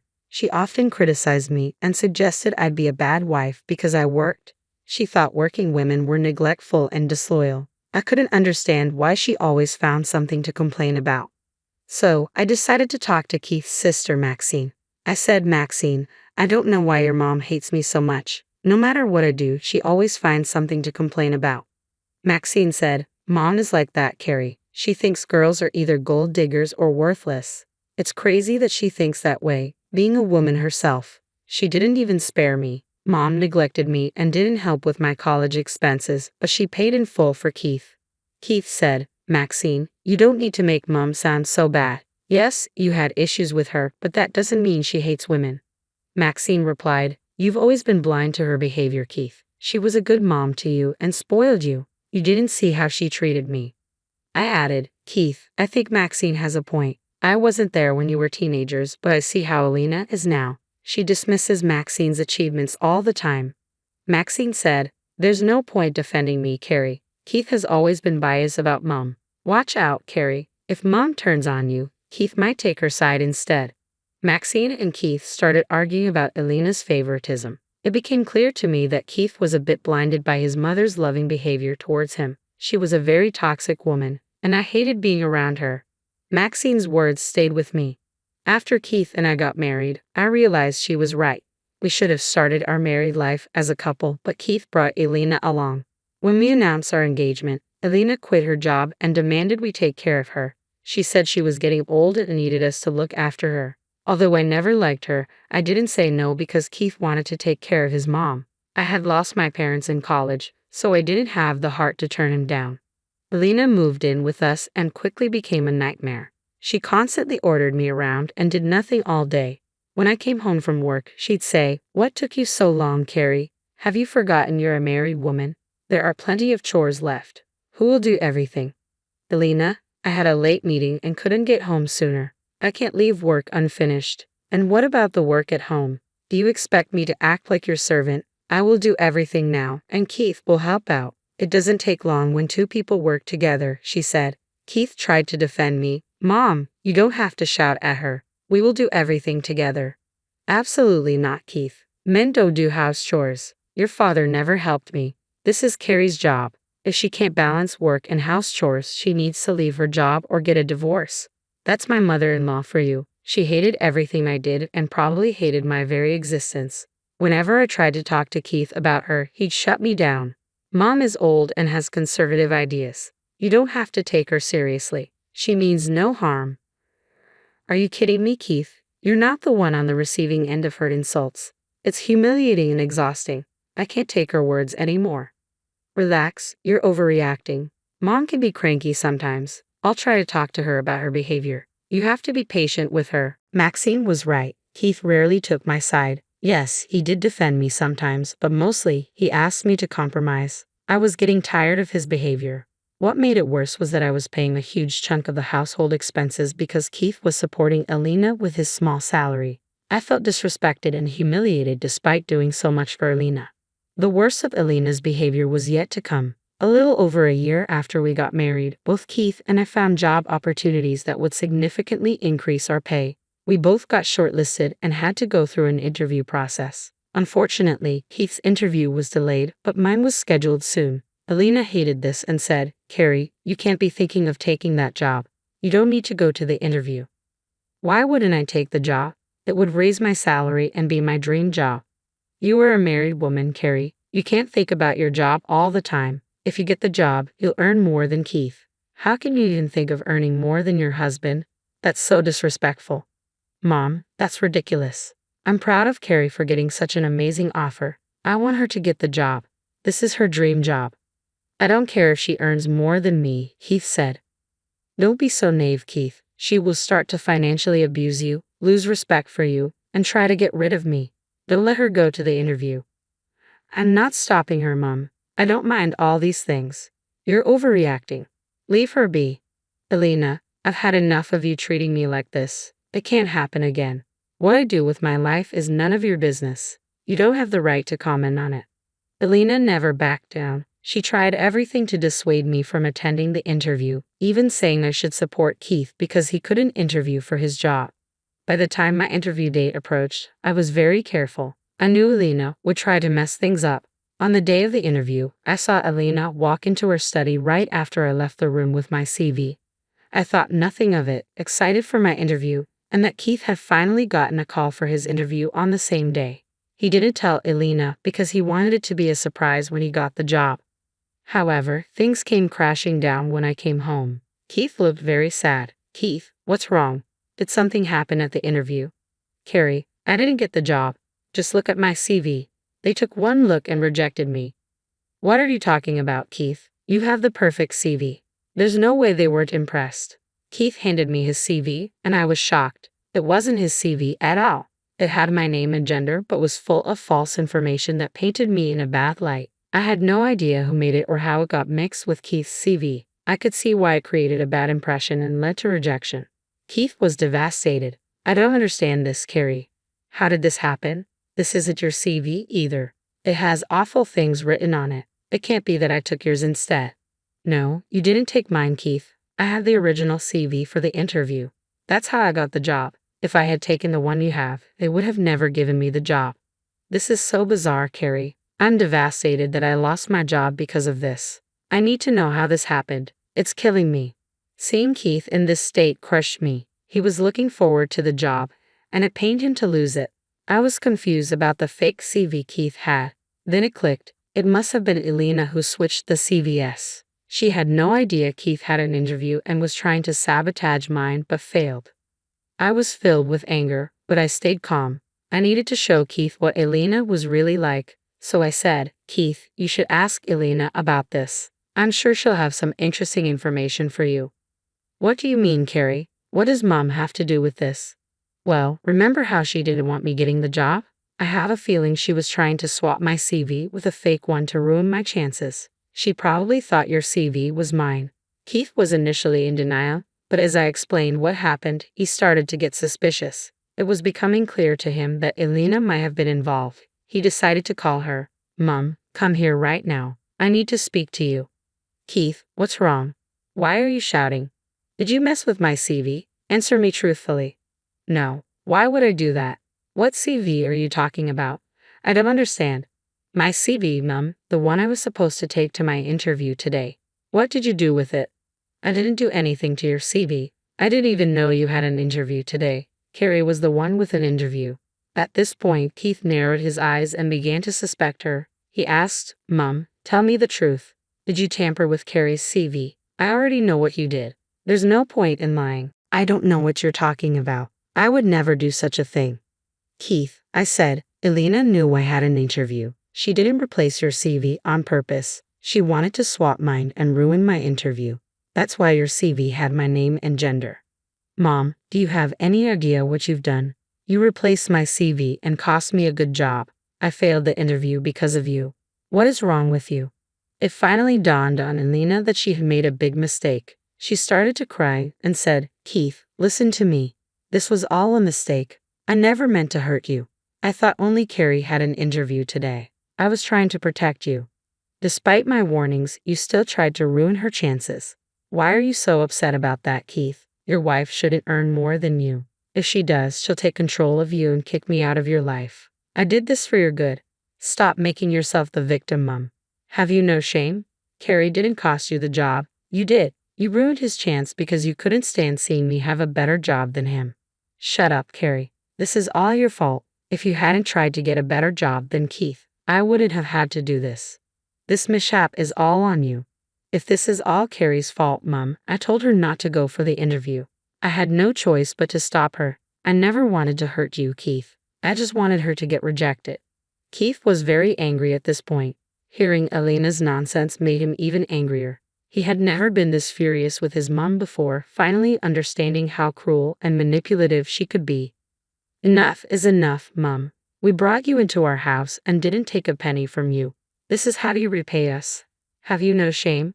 You have to understand, Keith. Carrie pushed my buttons and forced me to do these things. She wants me out of your life. That's why she's blaming everything on me. My wife selflessly took you in without complaints. You started all the trouble. For months I ignored her concerns and took your side. Now I see I was wrong. I should have kicked you out sooner. How can you say that, Keith? You can't just kick out your mom. You don't mean this. Yes, I meant every word. Starting today, you are never welcome in our house again. We will give you a month's notice. After that, I don't care where you go, but you won't live with us. No, Keith, you can't do this. Carrie, you've destroyed my life. You're taking my son away? I will never forgive you.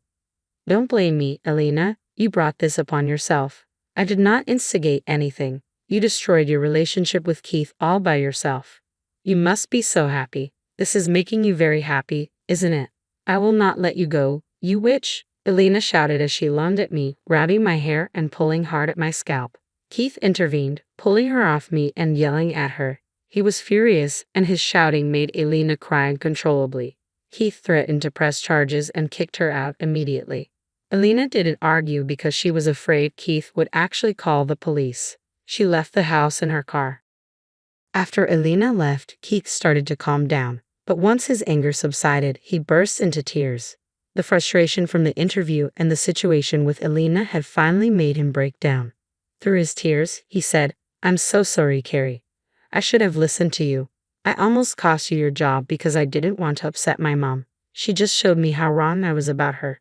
She attacked you for God's sake. I don't know how to face you. I'm ashamed." But don't say that, Keith. This is on Elena. Please don't blame yourself for what happened. I'm not happy about being validated at the expense of your job. I would rather it was me who lost the interview. No, I'm glad it was me. I was the one at fault. I should have kicked Mom out sooner. Don't worry, Carrie. After today, I won't ever allow Mom into our lives. She is unhinged and a toxic woman. I am done with her. He promised me that Elena would never come near us again. He also said he would contribute more to our household and cut off Elena financially. He realized it was unfair for me to pay most of our bills while he supported someone who hated me. Keith decided he wanted no contact with Elena anymore.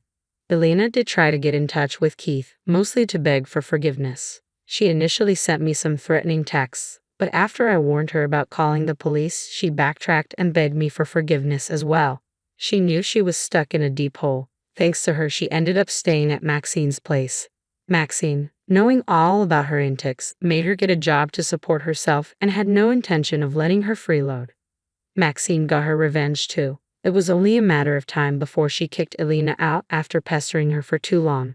Maxine's husband banned Elena from their house and told her never to return. Elena was forced to move to a different state to live with some relatives we barely know. I sent those relatives a nice email about Elena's behavior, which I found through Maxine. It's been over 8 months since the incident. Our families have gotten much closer without Elena's favoritism. Keith has apologized to Maxine for disregarding her feelings, and now they are very close. We hang out regularly. Keith has also enrolled in college to get a master's degree, which will help him get a better job in his field. With my current income, we are not having any trouble with money. Keith has always supported me in chasing my dreams, so it's only fair that I do the same for him. Elena's departure has actually made our lives better, and I hope it stays that way for years to come. Hey there, I'm T. I recently went through a divorce and wanted to share my story. I hope it might help someone in a similar situation. Here's some background. My parents split when I was 7 because my dad was a Navy SEAL and was often away. My mom remarried a man named Paul, and I lived with them. Unfortunately, Paul was abusive, and my mom knew but did nothing about it. She just ignored what was happening. My dad would visit sometimes, and I'd spend weekends with him, but I was too scared to tell him about the abuse. I was very close to my dad. He made me feel important and loved.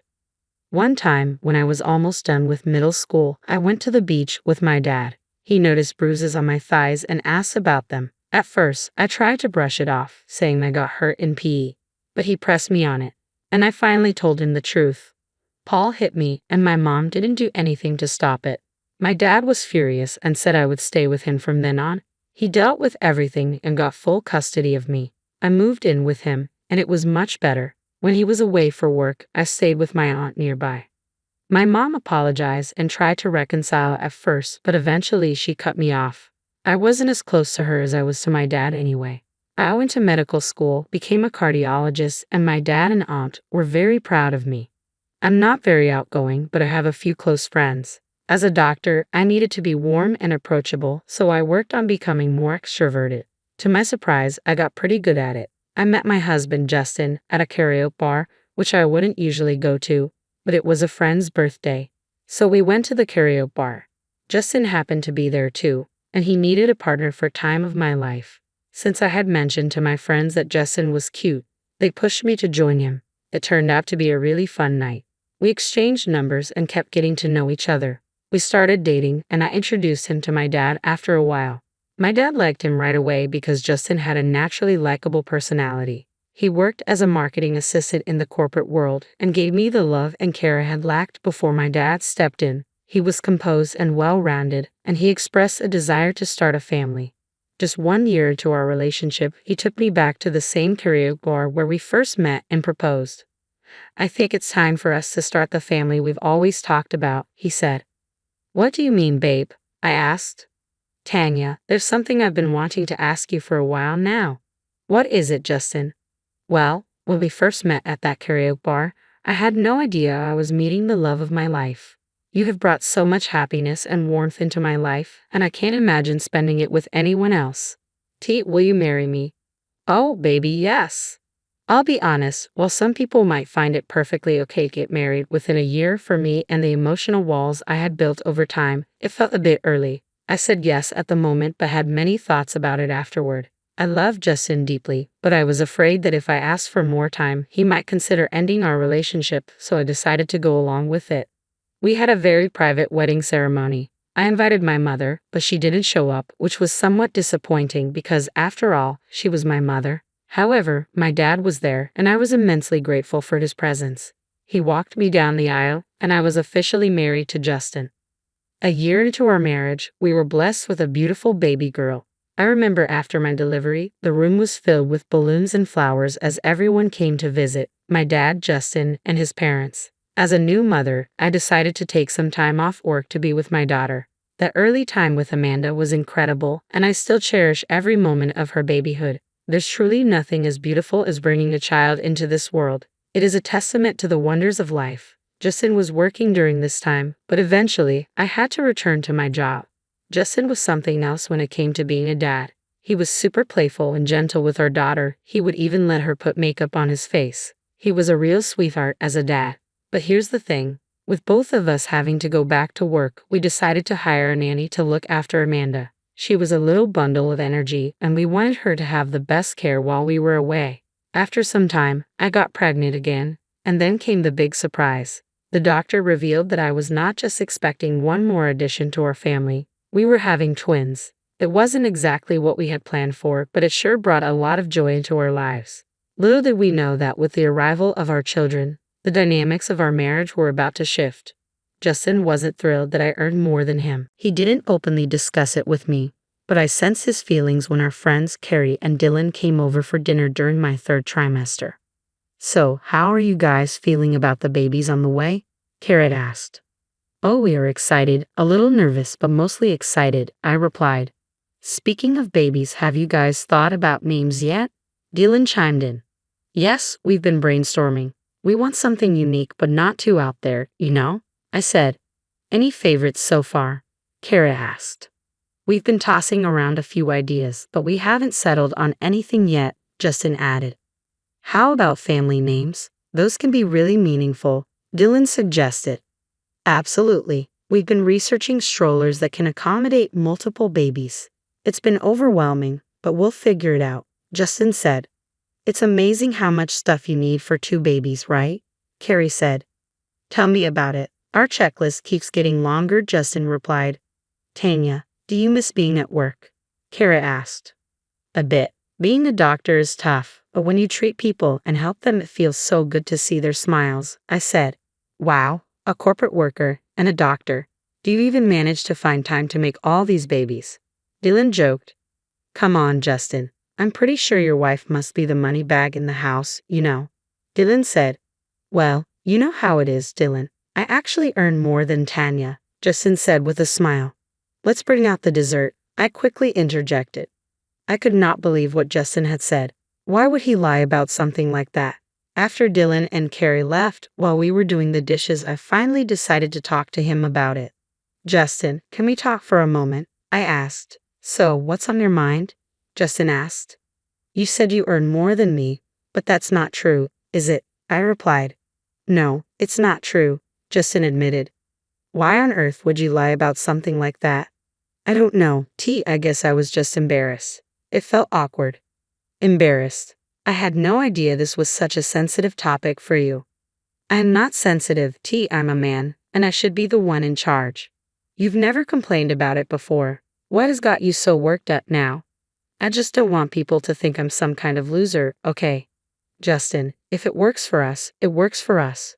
Who cares what other people think? Yeah, whatever. Justin's response left me feeling uncomfortable. It came across as somewhat misogynistic. What was the problem if our arrangement worked for us? I never had an issue with having a husband who contributed less financially. After all, money is not what keeps a family together. At that point, I had a lot on my plate, so I did not dwell on it too much. 2 months later, the big day finally arrived. My pregnancy had been complicated, but eventually, I gave birth to twin baby boys. I held my precious little boys, Abby and Leon, with both hands in the hospital bed. Our family feels complete, baby. You've made me the happiest man alive. I love you, Justin said. It was not all me, babe. Amanda, look at your baby brothers. Aren't they so cute? Baby brothers, Amanda exclaimed. Yes, sweetheart. Do you want to sit next to Mom? Yes. Say hello to your baby brothers, Amanda. Hi, Amanda said, giggling. At that moment, I felt an overwhelming contentment with my life. I dreamed of being the best mom to all my kids, something I had never gotten from my mother. My deepest desire was to provide them with everything they wished for and shield them from all the bad things in the world. Soon, I took the babies home, and we had the whole nursery set up for them. Justin and I both took some time off work. While Justin eventually returned to the office, I didn't, and things got really tough at home. Juggling the care of the babies and Amanda, we were in a tight spot financially and things weren't exactly rosy. I had a strong desire to give my family the best of everything, and I had the means to do so, but we also needed a parent at home to take care of the kids. It was a challenging situation, and we needed to find a way to make it work.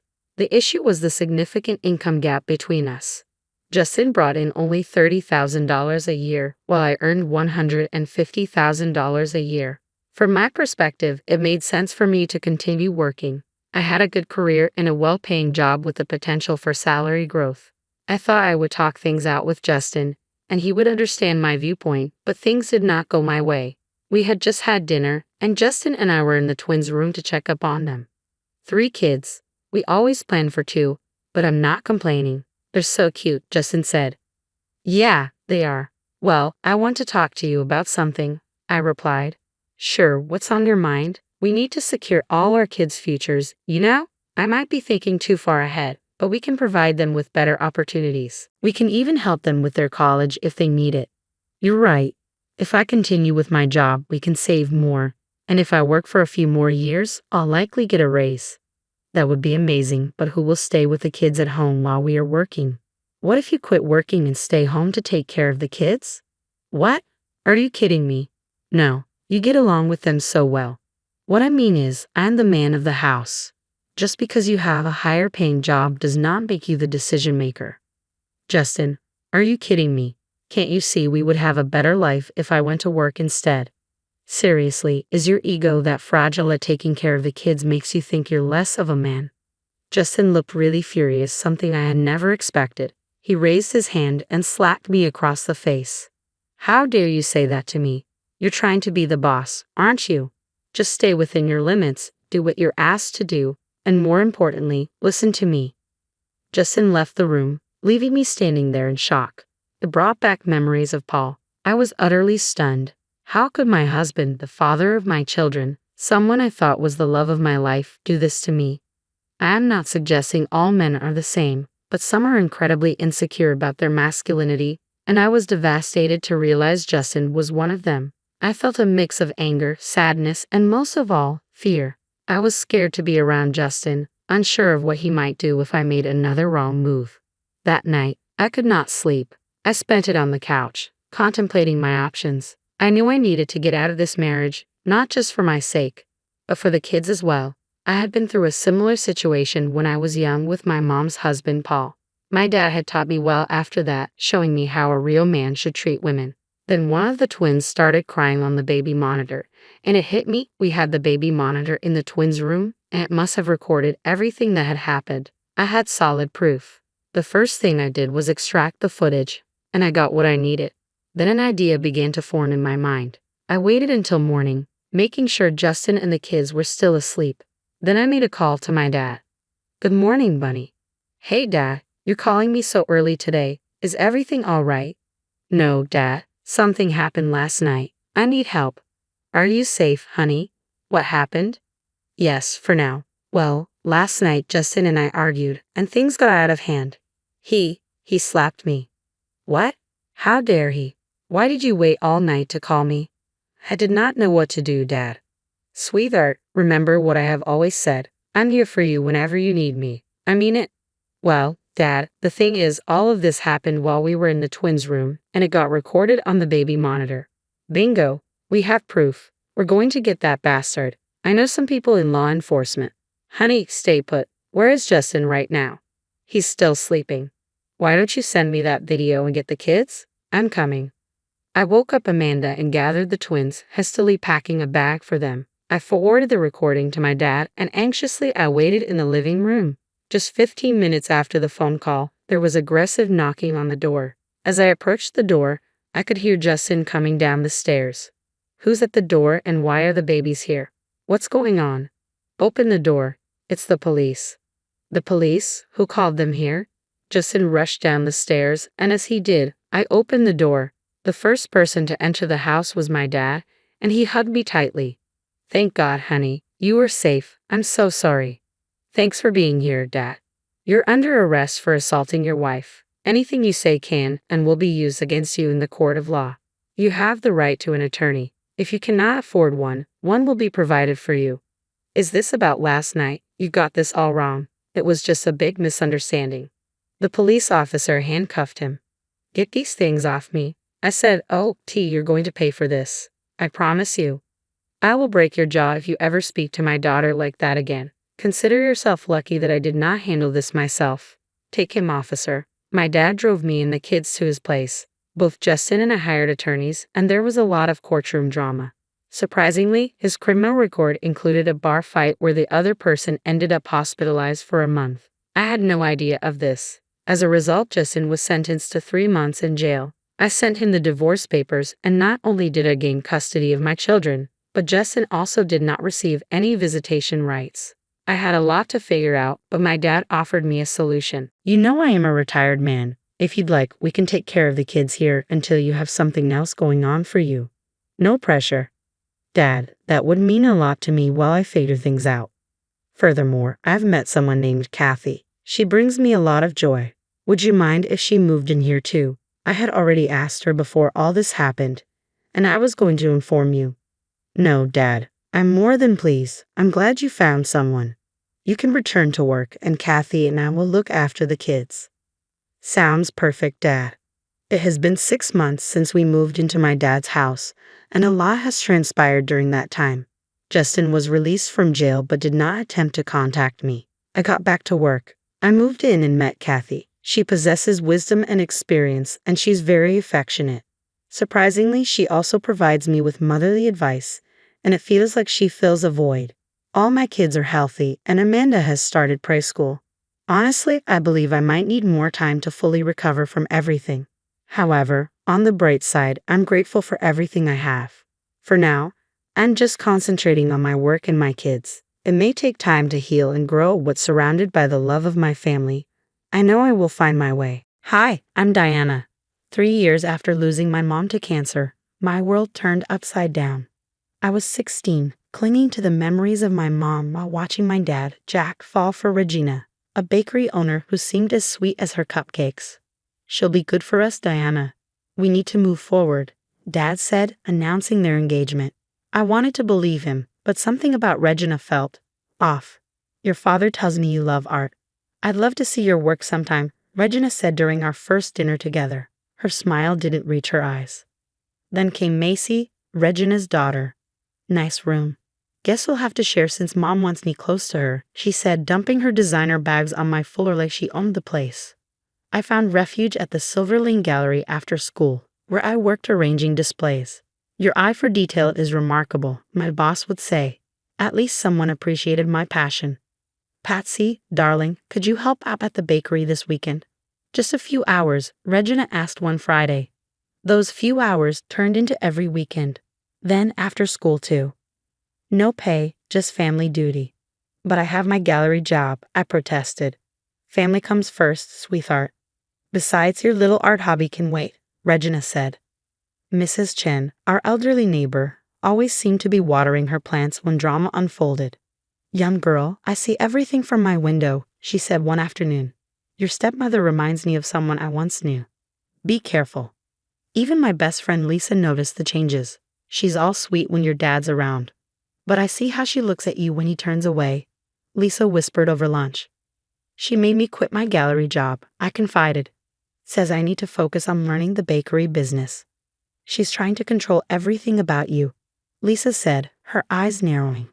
"My art teacher, Miss Thompson, became my sanctuary. Your latest piece shows such raw emotion, Diana. Are you okay?" she asked. "I'm fine," I lied, while Regina's Instagram portrayed a perfect blended family. #blessed, #family first, #stepmom life. "Look how many likes our family photo got," Regina beamed at dinner. "Patsy, next time wear something more presentable and smile more." Dad was barely home, always traveling for work. "Regina's doing her best," he'd say during our brief phone calls. "Give her a chance." But how could I, when she was erasing everything that made me me, my art, my job, my space? Everything had to fit her perfect family narrative. "Remember," Macy whispered one night, her voice like a dagger, "Mom always gets what she wants. Always." The way she said it sent chills down my spine. Little did I know, the nightmare was only beginning. With Dad taking more business trips, Regina stopped pretending. Her true colors bled through. "Look at Macy's perfect grades. Why can't you be more like her?" She'd snap during dinner, while Macy smirked behind her phone. My art portfolio for college was due, but Regina ensured I had no time to work on it. "Art won't pay the bills, Patsy. Look at your father. He works in the real world." Then came her birthday. It was an obsession, a social media spectacle. "I want you to bake my cake. It needs to look exactly like this." She shoved a magazine photo of an impossibly intricate 4-tier cake into my hands. "But I've never made anything that elaborate," I said, my voice trembling. "Are you saying you're not capable, after all the time you've spent in my bakery?" Regina's eyes glinted with a dangerous malice I'd come to fear. Determined not to fail, I spent hours in the kitchen. The counters were a disaster, powdered sugar coated my hair, and the cake, it just wasn't working. By the time the 3rd tier collapsed, I felt like collapsing too. Regina stormed in, her heels clicking sharply on the tile. "You stupid, worthless girl. You're ruining everything." Before I could respond, she grabbed the iron she'd been using for her party dress, still hot and glowing. "Let me teach you what happens to failures in this house." The searing pain when she pressed it against my arm was unbearable. I screamed, begging her to stop, but her grip didn't loosen. "Maybe this will help you remember to do things right," she hissed, pressing harder. What neither of us realized was that Macy stood in the doorway, phone in hand, recording the entire scene. I caught a glimpse of her sliding away silently as my vision blurred with tears.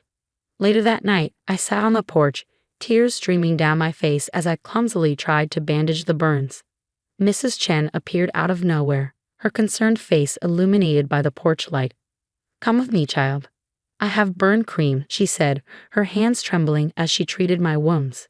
"This cannot continue." A car pulled up just then. A man stepped out, tall and commanding, his face a sharper, older version of Macy's.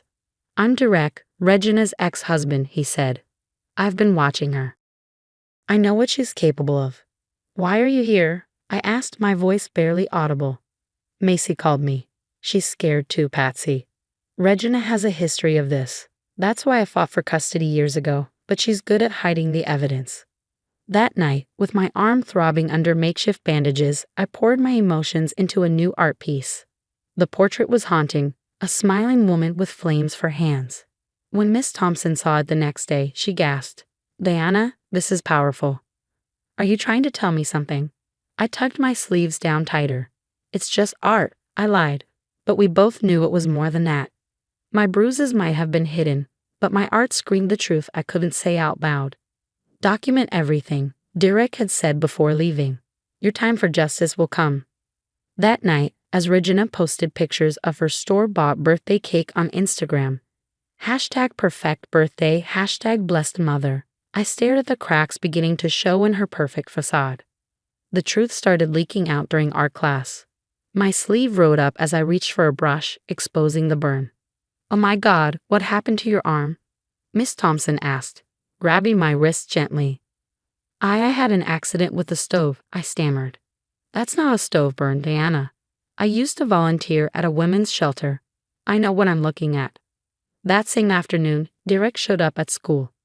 Your dad needs to know the truth about Regina. Years ago, she lost custody of Macy after incidents. I have court documents to prove it. Then why is Macy with her now? I asked. She manipulated the system. Promised Macy everything she wanted. But it's all falling apart. At the bakery, things were unraveling. Regina was more focused on controlling me than managing her business. You can't fire me just because your stepdaughter messed up an order. Sarah, a longtime employee, yelled. I can do whatever I want. Get out. Every one of you is replaceable. Regina screamed as Sarah and two others walked out. Meanwhile, Macy started leaving her phone around, quietly recording her mother's tirades. Mom, maybe you should calm down, she'd suggest sweetly, handling the camera just right. Don't tell me how to run my house. Regina would snap, oblivious to being documented. I tried to tell Dad during his rare calls. Dad, Regina's not who you think. She burned me. Stop making up stories, Diana, he interrupted. Regina says you're acting out because you miss your mom. You need to stop seeking attention. Mrs. Chen arrived at our door one evening, holding a thick notebook. I write everything I see, the screaming, the injuries, the employees leaving. Your father needs this when he's ready to see the truth. Regina's perfect social media world was crumbling. Her latest post about family dinner was bombarded with comments. Ask her about her bakery's turnover rate. Wonder if she burns her employees like she burns her stepdaughter. Regina went ballistic, deleting comments as fast as they appeared. They're all lying. They're jealous of our perfect life. Macy cornered me in our room that night, her face pale but determined. I have videos, Diana. Lots of them, she confessed, voice trembling. Mom, she did the same things to me when I was younger. That's why Dad left. Why didn't you tell me? I asked, feeling both betrayed and heartbroken. Because I thought if I played along, stayed her perfect daughter, she wouldn't hurt me again. I was wrong. She just found a new target. The next weeks were chaos. The bakery's reviews plummeted. Worst management ever. Owner too busy terrorizing her family to run a business. Regina's rage grew with every bad review. This is your fault, she screamed, her face twisted with fury. You've turned everyone against me. But for the first time, I wasn't scared. Unlike before, I wasn't alone. Mrs. Chen was watching. Miss Thompson was watching. Derek was investigating. And Macy was recording everything. Your perfect family is falling apart, I said, my voice steady. And you did this to yourself. The look in her eyes told me I'd pay for that comment, but this time I was ready. We all were. Everything unraveled faster than one of Regina's overpriced cakes. Dad called in a panic after receiving an anonymous video compilation. Is this real, Patsy? Why didn't you tell me? I tried, Dad, but she always convinced you I was lying. The health department raided the bakery after anonymous tips. They found expired ingredients, rat droppings, and falsified inspection documents. Regina's Instagram perfect life imploded as hashtag #ReginaTheAbuser trended. Her followers watched her meltdown in real time. You ungrateful brats. I gave you everything, she screamed in one video. You gave us trauma, Macy replied calmly. Dad filed for divorce the same day. Regina was arrested for child abuse. The evidence was overwhelming. Mrs. Chen's meticulous diary, teacher testimonies, medical records of my burns, and Macy's videos. 5 years flew by. I graduated from art school with honors, and the opening night of my gallery, Phoenix Rising, Art of Survival, drew hundreds of people. Meanwhile, Regina worked the register at a gas station, her designer clothes replaced by a polyester uniform. Her bakery was gone, replaced by a thriving cooperative owned by her former employees. Your work is changing lives, a young girl told me at the gallery. It helped me speak up about my own abuse. In that moment, I knew everything I endured had a purpose. My art had become a voice for those still trapped in silence. Last I heard, Regina tried opening a home bakery, but her reputation followed her. No one wanted cakes from the woman whose abuse went viral. I looked around at my success, the gallery, my healing, my chosen family, and realized Regina had given me one thing, the fuel to rise above her flames. And Regina, she's exactly where she deserves to be, alone, watching through a gas station window as her victims thrive without her. But here's the lingering question. Is forgiveness truly necessary for healing? I refuse to forgive Regina. Even as she lost everything, I succeeded, healed, and built a beautiful life. Forgiveness wasn't part of my journey, and yet, I found peace. What's your take? Should survivors feel pressured to forgive their abusers to complete their healing? Or is it enough to simply let go and move forward? My name's Emily, and I'm 35. I've been taking care of our home for 10 years now. My husband, Michael, is a doctor. We don't have kids, but we've been pretty happy. Then, one day, everything changed. Michael came home late, like usual, and dropped a bombshell.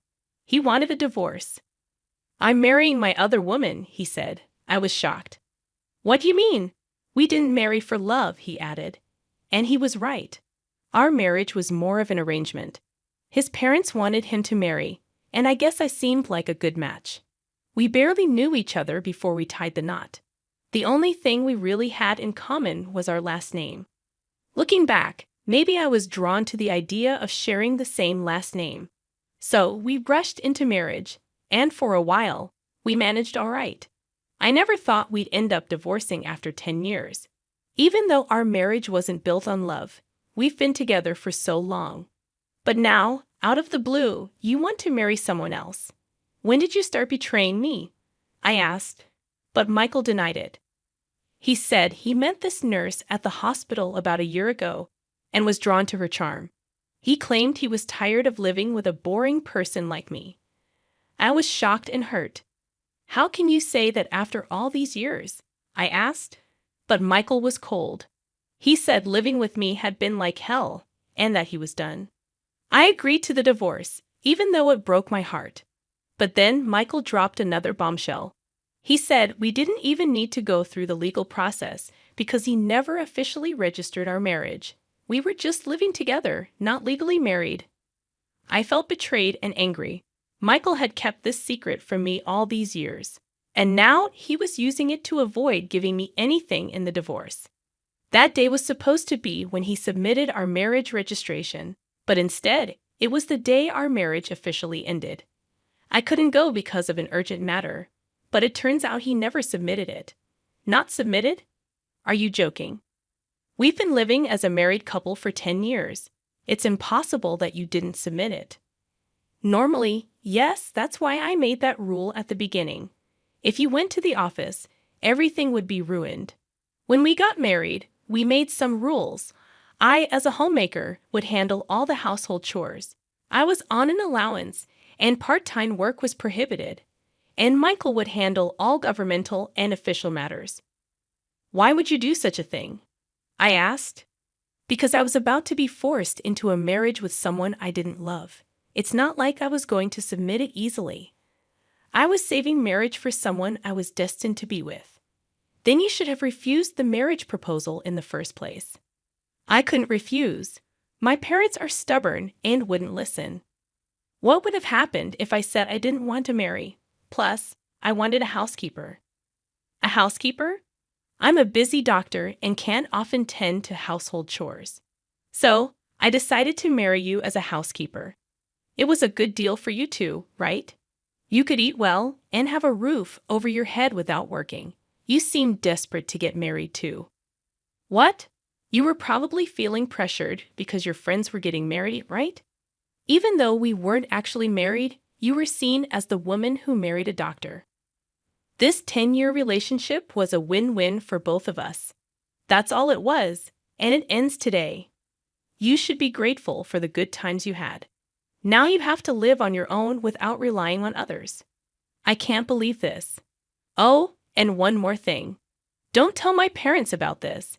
If you do something unnecessary, you know what will happen to your father, right? My father, who runs a medical equipment sales company, has a contract with the hospital where he works.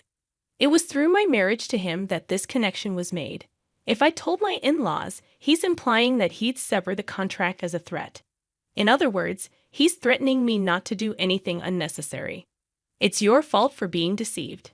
How pitiful to be thrown out with nothing, he said, laughing. But the one who would be thrown out without knowing anything was actually him. I couldn't help but burst into laughter. What's so funny all of a sudden? I can't believe you became a doctor with that kind of knowledge. What do you mean? I knew all along about your mistress and that you didn't submit our marriage registration. That's impossible. That's why I've been preparing, waiting for the day you'd bring it up yourself, preparing to get my revenge on you. In fact, I had a gut feeling about my husband's infidelity for the past 6 months, but I lacked solid evidence to confront him. So, I decided to hire a private investigator to look into his affair. Ma'am, there are 2 things I need to tell you, the investigator said. The first is that your husband is indeed having an affair. We got evidence of him entering a hotel with a nurse from his workplace. And the second is from their conversations. There's a possibility that you two are not legally married. Not legally married? What does that mean? I'd overheard your husband and his mistress at a cafe. He said they didn't need to worry about alimony or property division since they never submitted a marriage registration. What? I can't believe it. We've been living as a married couple for 10 years. I don't know why he didn't submit the marriage registration. That's why he never let me handle any official procedures. Yeah, that seems to be the case. I can't believe this. How could this happen? It's rare to hear about not submitting a marriage registration for 10 years, but it's not unheard of. This is too much. Am I just supposed to accept this? If we were never married from the start, there's nothing I can do. Not necessarily. What do you mean? Let's make him pay for deceiving you for 10 years. First, we need to prepare without him noticing. And so, I began to prepare with the investigator to punish my husband. So, what if you knew we were never married from the start? So, it doesn't matter what I do with other women. I don't need to take any responsibility, he said, trying to brush off his actions. You said I was pitiful for not knowing anything, but it seems you were the one who was pitiful. What do you mean? We're considered to be in a common law relationship on paper. So what? You might not know, but you can actually claim alimony and divide property in a common law relationship. What? He didn't know that registering as a de facto marriage would backfire on him. You can make claims in a common law relationship. It's not well known, but yes, you can. Of course, there are some conditions. Looking at your case, it seems you meet them. What are these conditions? The common law relationship is established based on these 2 criteria. First, both parties must have the intention to marry. If it's just living together, that's cohabitation. Mutual intent to marry is key. That seems subjective and hard to judge. For instance, if you had a wedding ceremony or were recognized as a couple by others, it can be acknowledged. We've had a wedding ceremony, and our parents and friends know us as a couple. Then the first criterion is met. The second is living as if married. This includes sharing household life for over 3 years. You've been living together as a couple for over 10 years. As a homemaker, you've obviously shared the household finances. This is recognized as a marital relationship. So that means if you can provide proof of what we discussed, you can claim alimony and divide property. I'm not an expert in this area, so I'll introduce you to a lawyer. You can work with them to bring him down. After consulting the lawyer I was referred to, I was told that I could indeed claim alimony and property division from my husband. So I'm going to demand alimony and property division from you. I informed my husband, who turned pale. His confidence, which had looked down on me just a moment ago, was gone. But even if you can claim alimony and property division, you're just an unemployed woman. Do you plan to rely on your parents after being kicked out? Didn't I say I was preparing? I've already found a job starting next month. I've also got my eye on a new place. Don't worry about me. What he thought, I, a clueless homemaker, would be helpless, but the tables had turned. So, I'll make sure to discuss this with your parents, just so you know. Do you not care what happens to your father if they want to break the contract? Let them. Sure, you were the link to the hospital, but the contract continued because of my father and his company's efforts. Whether or not they keep the contract is up to them. Let's see if they'll break a contract just because the doctor's wife of 10 years was a lie.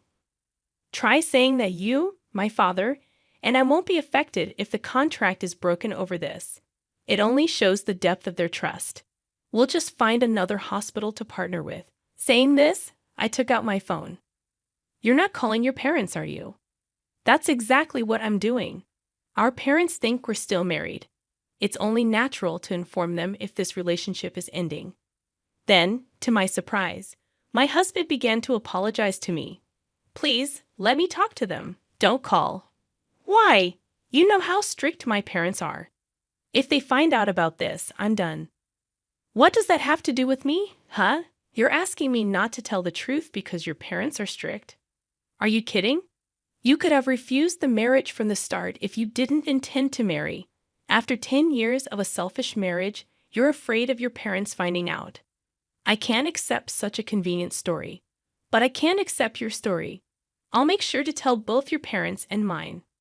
And so, I called both sets of parents. All four were shocked upon hearing my story. A meeting was promptly arranged at our house. I've heard everything over the phone. Is it true that you pretended to be married for 10 years without submitting a marriage registration? Speak up, you foolish son. It's true. I didn't submit it. Why would you do such a thing? Didn't you think about how Emily would feel? I had no choice. No choice, you say? How can you even say that? It's actually your fault, Dad and Mom. I didn't want to get married yet. You started looking for a bride on your own, saying it was time I got married. You arranged meetings and tried to force a marriage on me. You're the one who agreed to the marriage, aren't you? I had to agree. If I had refused, you would have made a fuss about it. So, I decided to get married. If you were resolved to marry, why didn't you submit the marriage registration?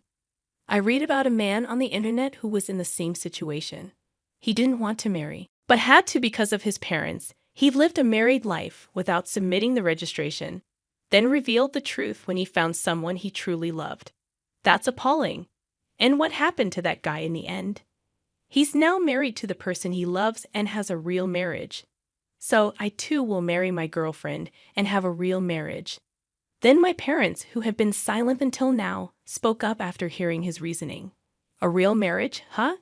Sure, you might not have had a love marriage, but do you remember what you said at the wedding? We will never forget to care for each other and build a home full of smiles. What did those words mean to you? What were we shown then? We sent our daughter to you hoping for her happiness, but you deceived her for 10 years without submitting a marriage registration. Did you build a home full of smiles? Now you're leaving her for another woman. Can someone who acts without a shred of care, even if they change partners, truly have a real marriage? Well, that's... I was happy you married our daughter, not just because you were a doctor. I thought she could build a happy home with someone as sincere as you. But it seems we were mistaken and deceived. And you threatened our daughter.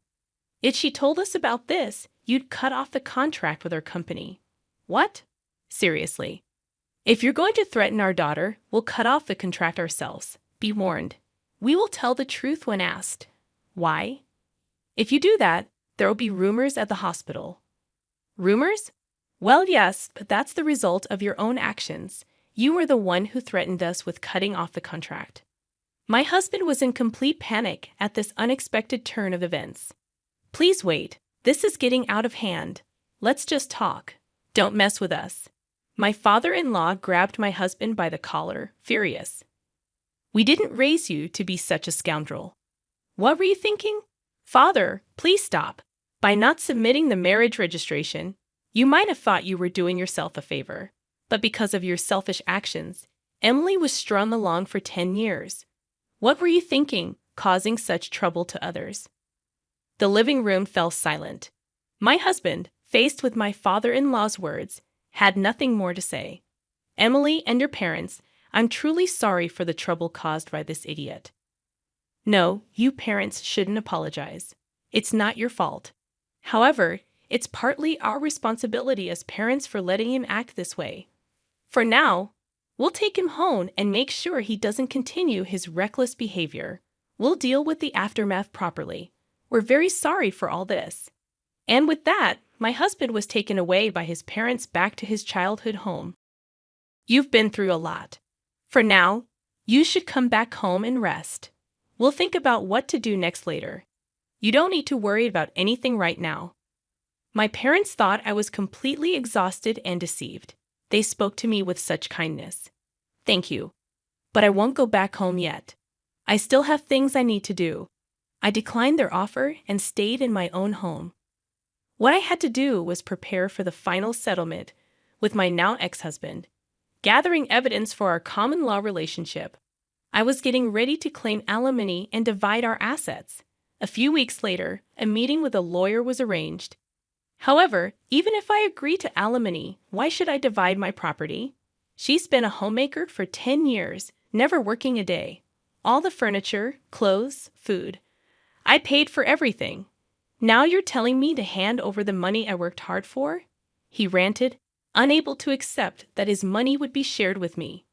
Yes, that's correct.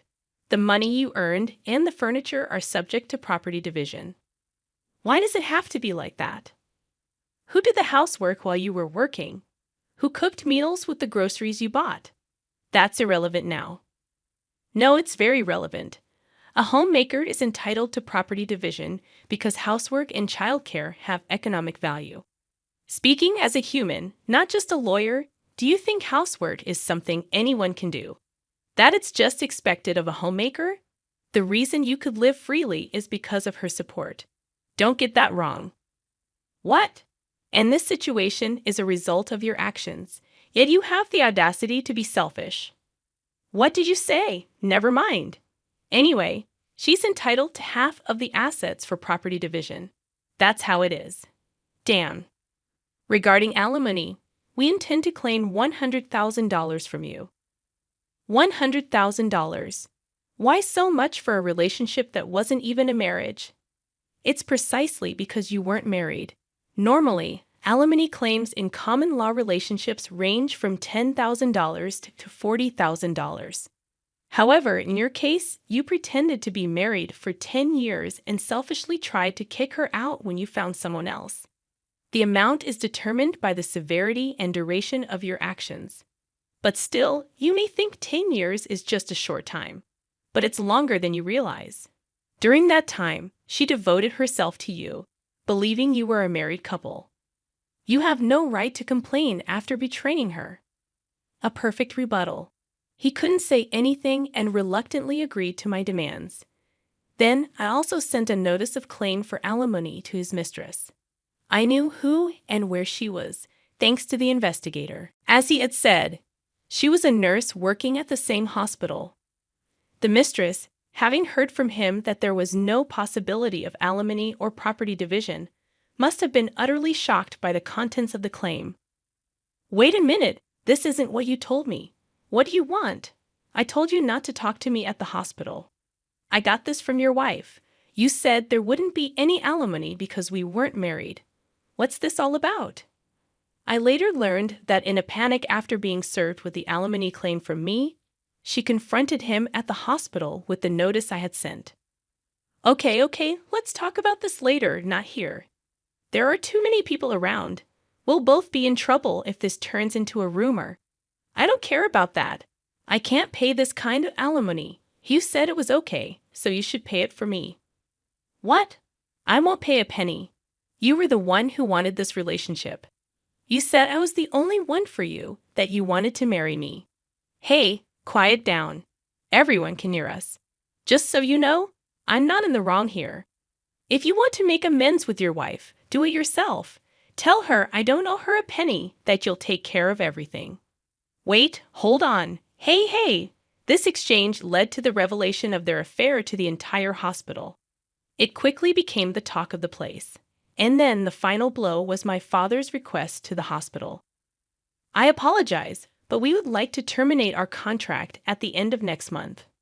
Then the hospital, aware of the rumors, asked my father, "Excuse me for asking, but is the reason for canceling the contract related to Dr. Michael's affair? It's already become a rumor." Yes, a nurse presumed to be involved caused quite a scene. I never imagined he had been pretending to be married for 10 years without submitting a marriage registration. I never expected it to turn out like this. You mean he never submitted the marriage registration? Weren't you aware that he hadn't submitted the marriage registration? All we knew was that he, being married, had an affair. What do you mean he didn't submit the marriage registration? With my father's request, it was revealed that he had been deceiving me for 10 years by not submitting the marriage registration. This news spread among the other nurses. Dr. Michael deceived his wife for 10 years without submitting a marriage registration, and he had an affair with a nurse. How low? How could he do that? Can someone really not notice for 10 years? Apparently, Emily's maiden name was the same, and he managed all the official paperwork. That's scary. The rumors spread not only among hospital staff, but also to patients, and both Michael and his mistress received cold stares. Unable to endure, they soon resigned from the hospital. As my father told me, did you manage to get the alimony? Yes, I received payments from both him and his mistress. She refused to pay until the end, claiming she was deceived. But the lawyer made it clear her argument wouldn't hold, and she reluctantly agreed to pay. That's good. What about you, Dad? Did the contract get canceled after all? No, that's off the table. He resigned, and since our company is trusted, the hospital asked us not to cancel the contract. We couldn't cancel it after they asked like that. That's a relief. Then I started a new life in a new place and was living happily. About a year and a half later, my ex-husband contacted me. Is it true you got remarried?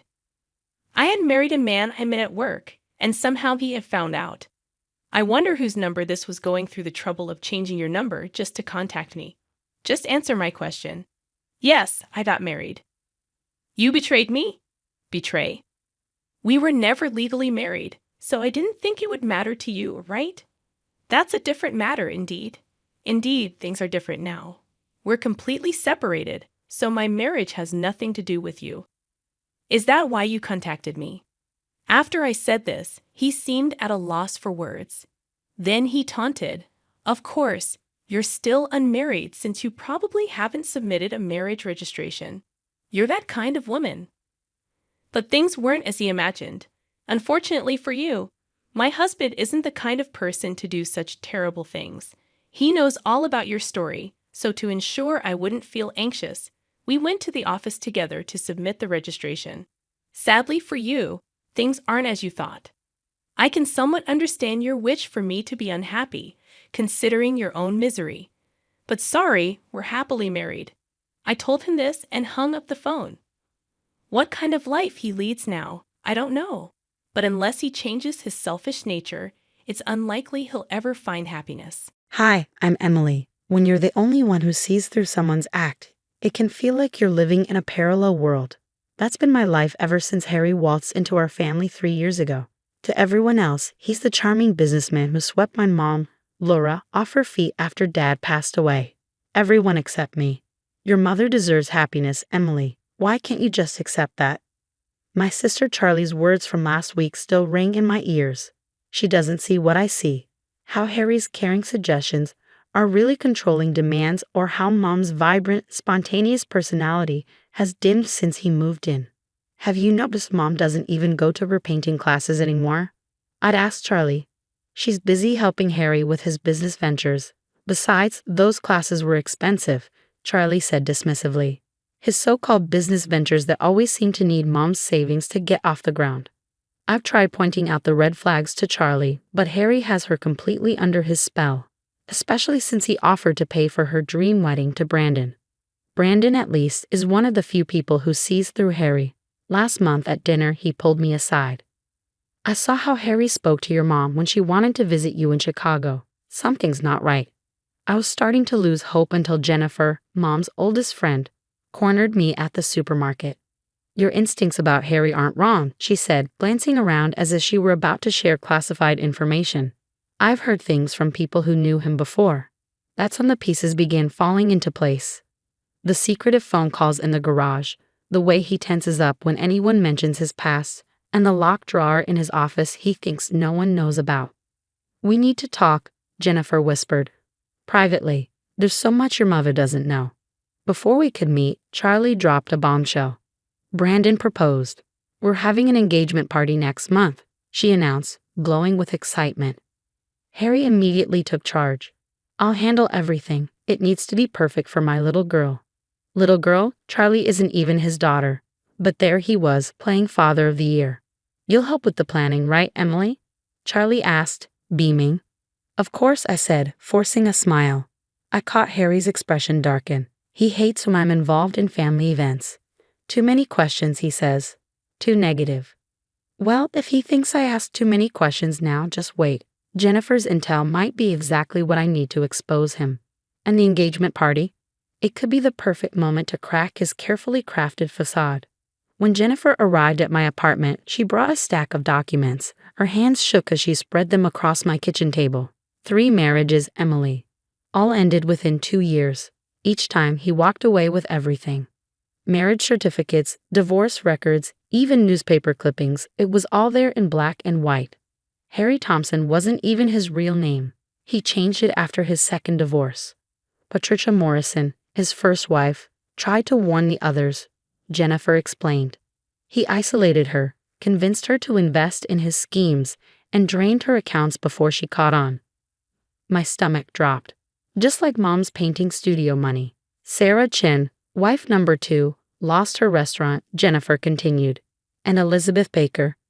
She filed a restraining order but later dropped it and moved across the country. No one's heard from her since. My phone buzzed, another text from Charlie. "Harry's taking care of the guest list. Isn't he the best? But he thinks maybe you should skip the planning committee." Classic Harry, Jennifer sighed. He did the same thing with Elizabeth's daughter's graduation. Always the caring father figure, until someone starts asking questions. I opened the banking app Mom had given me emergency access to. The balance had dropped again. "Look at this," I said, showing Jennifer. 3 transfers to business development partners this month. "Shell Company," Jennifer said grimly. "He used the same trick with Patricia. We need to act fast before your mom's account ends up like the others." A knock at the door made us both jump. It was Brandon, looking worried. "Emily, you need to hear this," he said. "I stopped by your mom's place to drop off some engagement photos." Harry was in the garage, arguing on the phone. "What did you hear?" I asked, bracing myself. Something about handling the Emily situation and making sure she doesn't ruin things this time. He sounded dangerous, not like his usual self. Jennifer gathered the documents quickly. "He's getting nervous.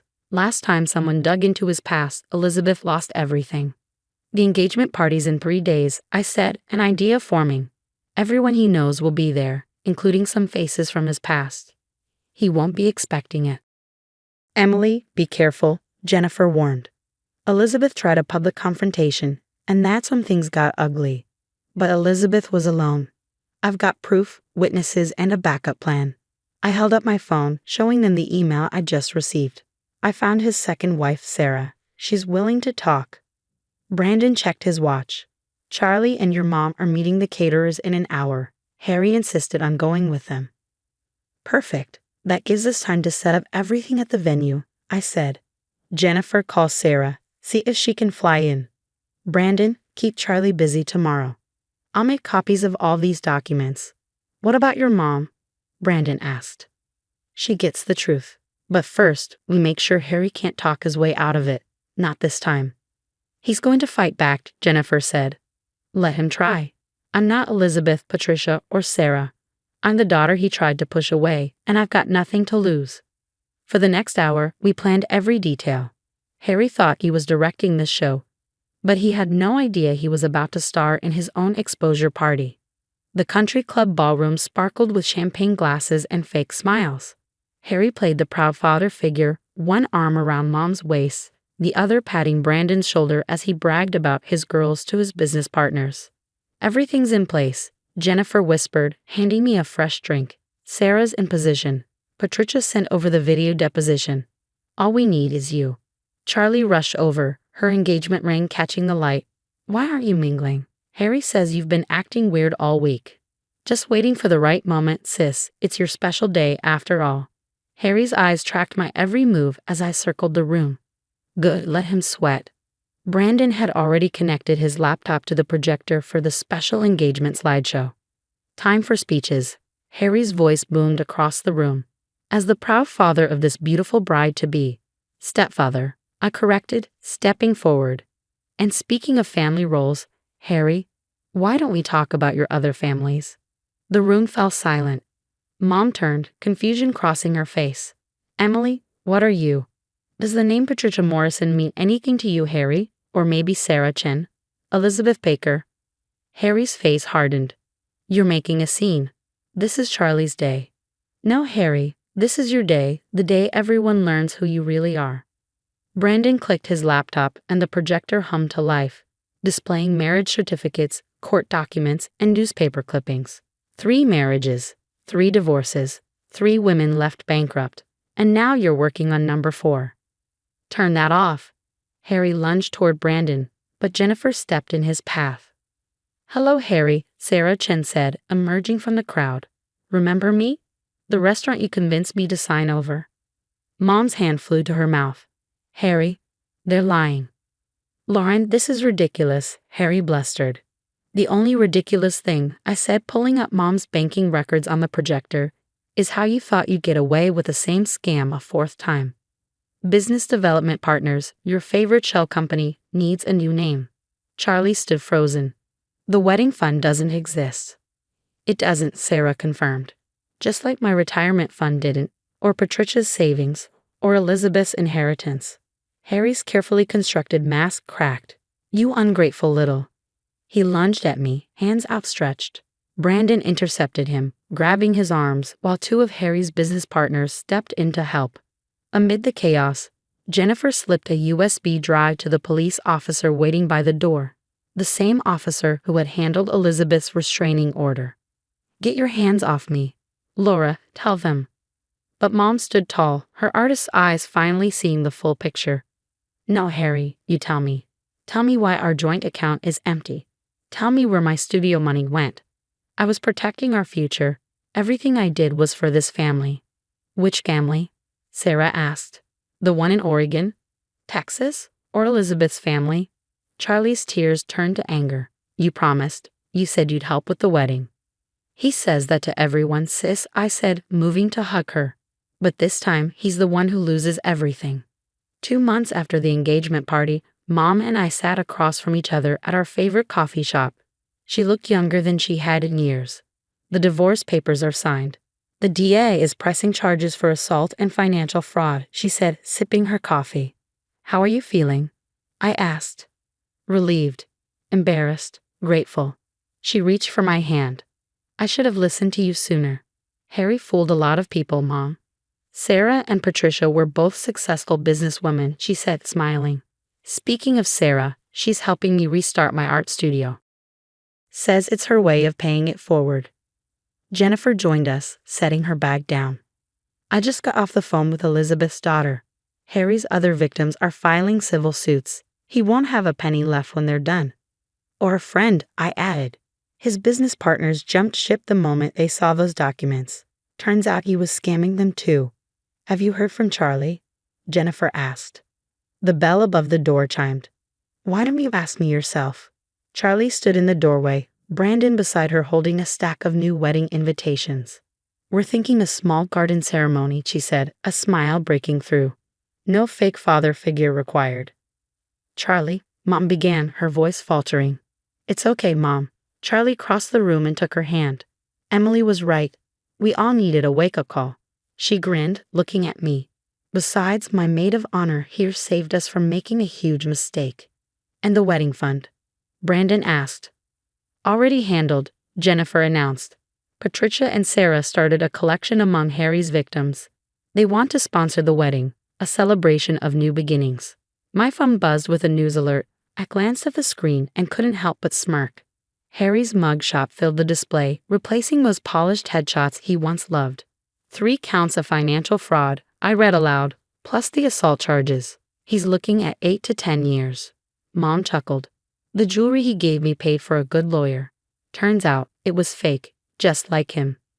Sounds about right, Charlie added, rolling her eyes. Brandon squeezed her shoulder. The real ceremony is going to be perfect. No facades, no pretending. And no more mysterious business ventures, Mom said with a laugh. Though I did invest in something new, an alarm system for the art studio. Just in case. You won't need it, Jennifer assured her. Harry's other wives are making sure his face is known to every bank and business association in the country.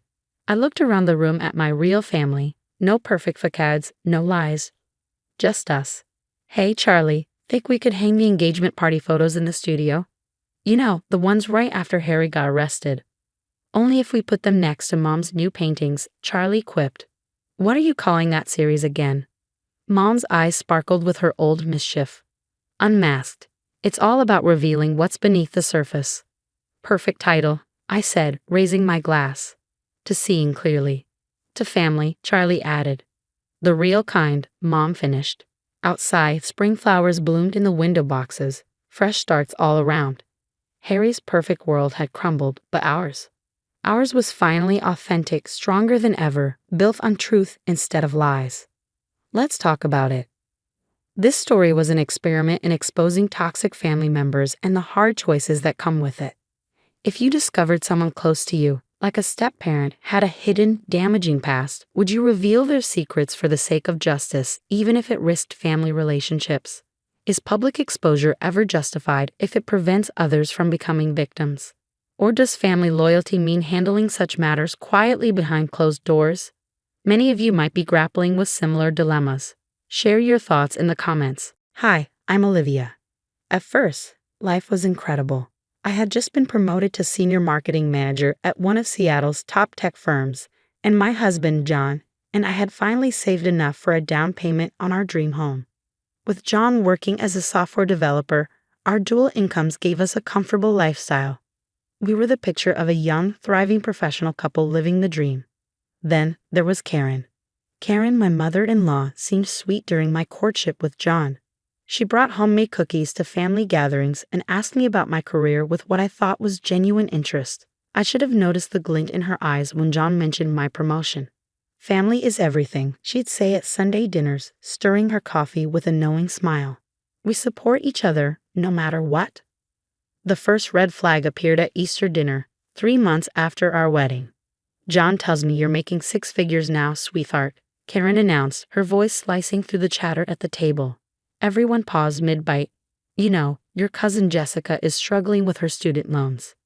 Mom, we talked about this, John said, his voice faltering just enough to betray his discomfort. Karen wasn't fazed. I'm just saying we're family. When I was young, we all pitched in. Your Aunt Mary paid for my nursing degree. Her tone dripped with Oscar-worthy guilt. I kept my composure. We're saving for our future right now, but I can help Jessica with her loan applications if she'd like. The look Karen gave me could have curdled milk. That was just the beginning. After that, the subtle jabs started. Comments about how young couples today were so selfish. How real families shared everything. How she'd raised John to understand family obligations. At every gathering, Karen would corner me in the kitchen, recounting tales of relatives who abandoned the family by refusing to share their wealth. She began showing up unannounced at our house with sob stories about distant cousins and their financial woes. The breaking point came last week. Karen called a family meeting at her house. When John and I arrived, we found not just Karen but all 3 of John's siblings and their spouses seated and solemn. Olivia, dear, Karen began, holding a neatly typed sheet of paper. I've calculated everyone's contributions to the family fund based on their incomes. Your monthly share would be $3,000. I stared at her, dumbfounded. Excuse me? It's for the family emergency fund, she explained, her voice as sweet as syrup. Everyone contributes based on their income. Then, with that sugar-coated smile, John's already agreed. I turned to John, but he couldn't meet my eyes. That's when I realized this wasn't just Karen meddling. It was her attempt to control our lives through money. The car ride home was painfully silent. John opened his mouth a few times as if to say something, but no words came out. Finally, he spoke. Maybe Mom has a point about family obligations. I nearly swerved off the road. Are you serious? $3,000 a month for a fund we've never even heard of. You don't understand, he said, his tone defensive. This is how we've always done things. Mom managed all our finances growing up. She knows what she's doing. That was just the start. Within days, the whispers began. John's sister, Emma, called, her voice dripping with concern. Everyone's worried about you, Olivia.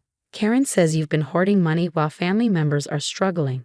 At family gatherings, the shift was palpable. Relatives who once chatted warmly now avoided me. Conversations stopped abruptly when I entered the room. Karen had been busy spreading her narrative. Did you know Olivia bought a designer purse while poor Jessica might lose her apartment? I overheard Karen telling John's Aunt Beth at a barbecue. For the record, the designer purse was a $50 clearance find, and Jessica's apartment troubles were news to me. John grew more distant with each passing day. Mom says you're tearing the family apart with your selfishness, he said one evening over dinner before retreating to his home office, but Karen had made a mistake.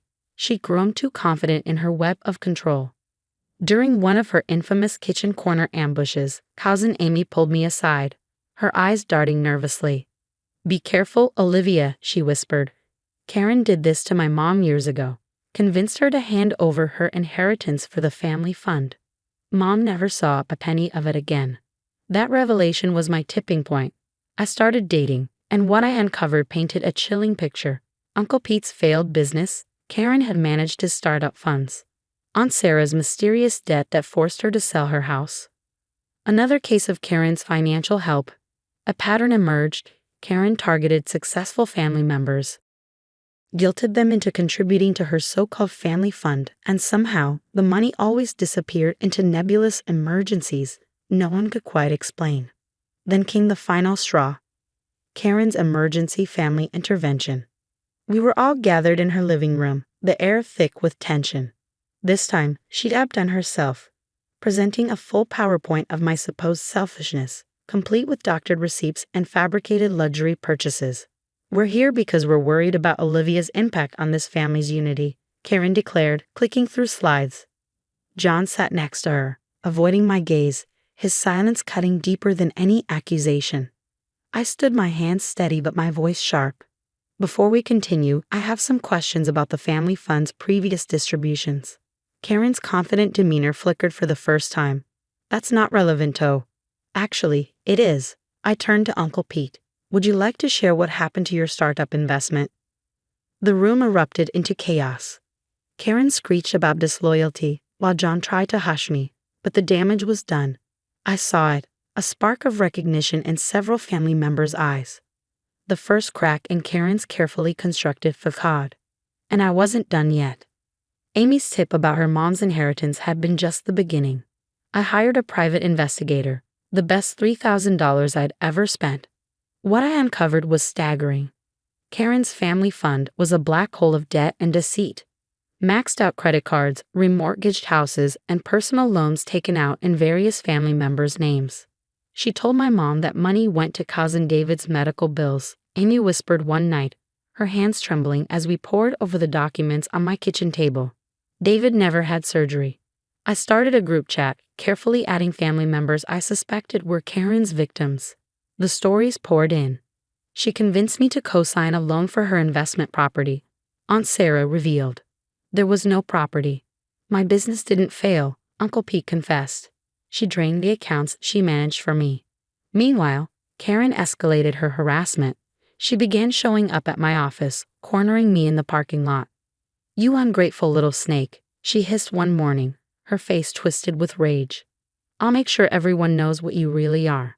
I recorded everything. When John stumbled upon my investigation files, his reaction was explosive. Not at Karen, but at me. How dare you investigate my mother? He shouted. She's done everything for this family. She's stealing from everyone, John. Look at the evidence. I want a divorce, he said coldly. Mom was right. You were never really family. I didn't cry. Something inside me had been bracing for this moment. Okay, John. But before you go, you might want to check your credit report. Your mom opened 3 cards in your name last year. He called me a liar and stormed out, straight to Karen's house, of course. But I wasn't done. At a company charity gala, Karen made her boldest move yet, crashing the event and telling my CEO that I'd been embezzling family money. I let her talk. Then, during my scheduled presentation, I stepped up to the podium. Since we're discussing financial responsibility, I began, clicking to my first slide. Let's talk about the real numbers. The screen filled with evidence: Karen's debt schemes, forged signatures, fraudulent loans. Videos of her threats played on a loop. "You're ruining my family," Karen shrieked, lunging for the podium. Security held her back as she spiraled into a tirade about ungrateful children and family loyalty. In the stunned silence that followed, 3 of my coworkers came forward, admitting Karen had contacted them too, trying to spread her lies. Phase 1 of Karen's takedown was complete. The real reckoning came at the Thompson family reunion. Normally a potluck filled with forced smiles, this year I brought receipts, literally. Before we start the usual festivities, I announced, standing at the front of the community center, "We need to discuss what happened to the family fund." Karen's face turned ashen as I projected bank statements, loan documents, and credit reports onto the screen. Years of her financial abuse laid bare in black and white. The room fell silent as I walked through each scheme. Jessica's non-existent student loans, David's fake medical bills, Amy's mom's stolen inheritance. That money was meant for family emergencies. Karen tried to interject, but Aunt Sarah was the first to rise. "Like the emergency where you took my house down payment and blamed it on bad investments?" Her voice shook with restrained anger. "I lost my dream home because of you, Karen." The room was silent, the weight of her words hanging heavy. Then Uncle Pete stood. "My business didn't fail because of me. It was because you drained the accounts I trusted you to manage." Cousin David was next, his face pale. "What surgery? I never had surgery. You told everyone I needed money for medical bills." One by one, they stood, each revelation hitting like a thunderbolt. Years of Karen's manipulation unraveled in mere minutes, each new betrayal stripping her power away. "You all agreed to help." Karen's voice rose hysterically, her composure slipping. "Tell them, John. Tell them how this family works." But John wasn't defending her this time. He was staring at the credit report in his hands, his face ashen. It showed $87,000 in loans he'd never taken out, each one bearing his mother's perfectly forged signature. "Mom, how could you?" His voice was barely a whisper. Karen's face twisted, her mask finally cracking. "Everything I did was for this family," she shrieked, lunging for the laptop and knocking over chairs in the process. "You're all ungrateful. I controlled this family for 30 years. The room went silent, her unintentional confession echoing. Karen froze, realizing what she just admitted. The fallout was swift and spectacular. Within hours, 3 families contacted lawyers. John, finally confronting reality, discovered that his savings had been drained. His mother had secretly accessed his accounts. He'd lost everything enabling her schemes. "Olivia." John approached me after the chaos, looking hollow and broken. "I should have listened." "Yes, you should have," I said. I felt no satisfaction, just relief. Good luck with the credit fraud charges. Karen's empire crumbled in weeks. Family members cut contact entirely. Her church asked her to step down from the charity board. Her country club friends abandoned her once her schemes came to light. Last I heard, she downsized to a small apartment, her assets frozen pending investigation. As for me, that promotion I mentioned at the beginning of this story turned into a full executive position. My CEO said, "Anyone who can handle a crisis like that deserves a spot in upper management." I sold the house John and I had planned to share and bought a sleek downtown condo just for me. Amy and several cousins are regular dinner guests now. Our bonds have grown stronger without Karen's toxicity. Sometimes healing means burning bridges and building new ones. The divorce papers came through last week. John tried one last time. "We could start over," he texted. I left him on read. Instead, I took myself to Hawaii. The ocean view from my hotel room is stunning, and the Mai Tai I'm sipping tastes like freedom. Because sometimes, the best revenge isn't about getting even. It's about breaking free and thriving on your own terms. After all, family is everything, right, Karen? What would you have done if you were John? Would you stand by a manipulative parent who opened credit cards in your name and drained your savings, or support a spouse who uncovered the truth? Drop your thoughts in the comments. Let's talk about family loyalty versus protecting yourself from toxic manipulation. Would you ever give someone like Karen a second chance? If you enjoyed this story of financial manipulation and sweet revenge, consider subscribing for more real-life drama and satisfying karma. Don't forget to hit that like button and turn on notifications so you never miss an installment of Family Karma Served Cold. Hi, I'm Jessica. What I'm about to share still makes my blood boil, even months later. It should have been the happiest day of my life, welcoming my beautiful son into the world. Instead, my sister-in-law, Sarah, turned it into a nightmare so surreal it ended with her in handcuffs. Let me start at the beginning. My husband, Mike, and I have been trying for a baby for 2 long years when we finally got the news we'd been praying for. I was pregnant. Overcome with joy, we announced it at a family dinner. The moment felt magical until my brother James and his wife, Sarah, shared that they too were expecting. She was 2 months behind me. At first, it seemed perfect. 2 cousins growing up together, sharing milestones. How wonderful, my mother-in-law Linda gushed. Both my babies having babies. She cried happy tears, embracing us and dreaming up joint baby showers and matching nurseries. But the harmony didn't last. It started with small, cutting comments during the prenatal yoga classes Sarah and I attended together. "I just know I'm having a boy," she'd say. "The family needs a male here. Or, it's probably best if you have a girl first, Jessica. You know, to take the pressure off." When my 20-week scan revealed we were having a boy, Sarah's mask slipped. She stopped attending yoga, blocked me on social media, and whispered to family members that I was rubbing my pregnancy in her face. "Just ignore her," Mike said, massaging my shoulders. "She's probably just hormonal." James tried to smooth things over. "Sarah's nervous about her scan next week. You know how she gets when she's stressed." But her behavior only escalated. At my baby shower, she hijacked the moment by dramatically announcing her pregnancy was high risk, it wasn't, and dissolving into tears. Everyone rushed to comfort her. Later, she tried convincing Linda to return the gifts she'd bought for my son, arguing, "We should wait to see what I'm having first." The breaking point came on the day I went into labor. Mike and I had just checked into the maternity ward when Sarah showed up, claiming she was there for a routine checkup. Before we could question her, she followed us into the labor room as I changed into a gown. Her voice was cold, venomous. "You don't deserve this," she hissed. "You got pregnant first just to steal my moment, and with a boy, no less." Before Mike could react, Sarah shoved me hard.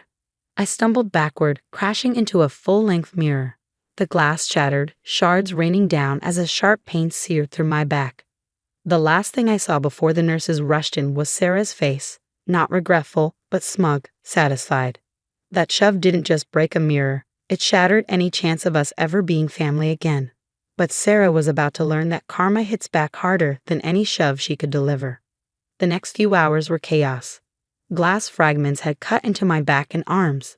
But the real danger was to my baby. The doctors were on high alert, monitoring for signs of placental abruption. Their tense faces hovered over me as they checked the fetal heartbeat monitor again and again. She just tripped. Sarah's voice screeched from the hallway where security was restraining her. I tried to catch her. "Jessica's always been clumsy. Tell them, James." Mike's voice thundered over hers. "There are witnesses. The whole thing is on camera. You could have killed our son." The maternity ward was a whirlwind of activity. Nurses rushing between rooms, security guards stationed at my door, Linda's anguished cries echoing down the hall. "How could you, Sarah? How could you?" Detective Chin, a calm and kind police officer, arrived to take my statement between contractions. "Take your time, Mrs. Martinez," he said gently. "We have security footage and multiple witnesses who saw Mrs. Williams follow you into the room." "I want to press charges," I managed to say through gritted teeth as another contraction hit. Mike squeezed my hand, his face a mix of worry and fury. Moments later, James appeared in the doorway, pale and shaken. "Jessica, I'm so sorry," he murmured. But sorry wasn't enough. Sarah's actions had changed everything. I had no idea Sarah was capable of such cruelty. She's telling everyone it was an accident, but I've seen the footage. I don't even recognize the person she's become.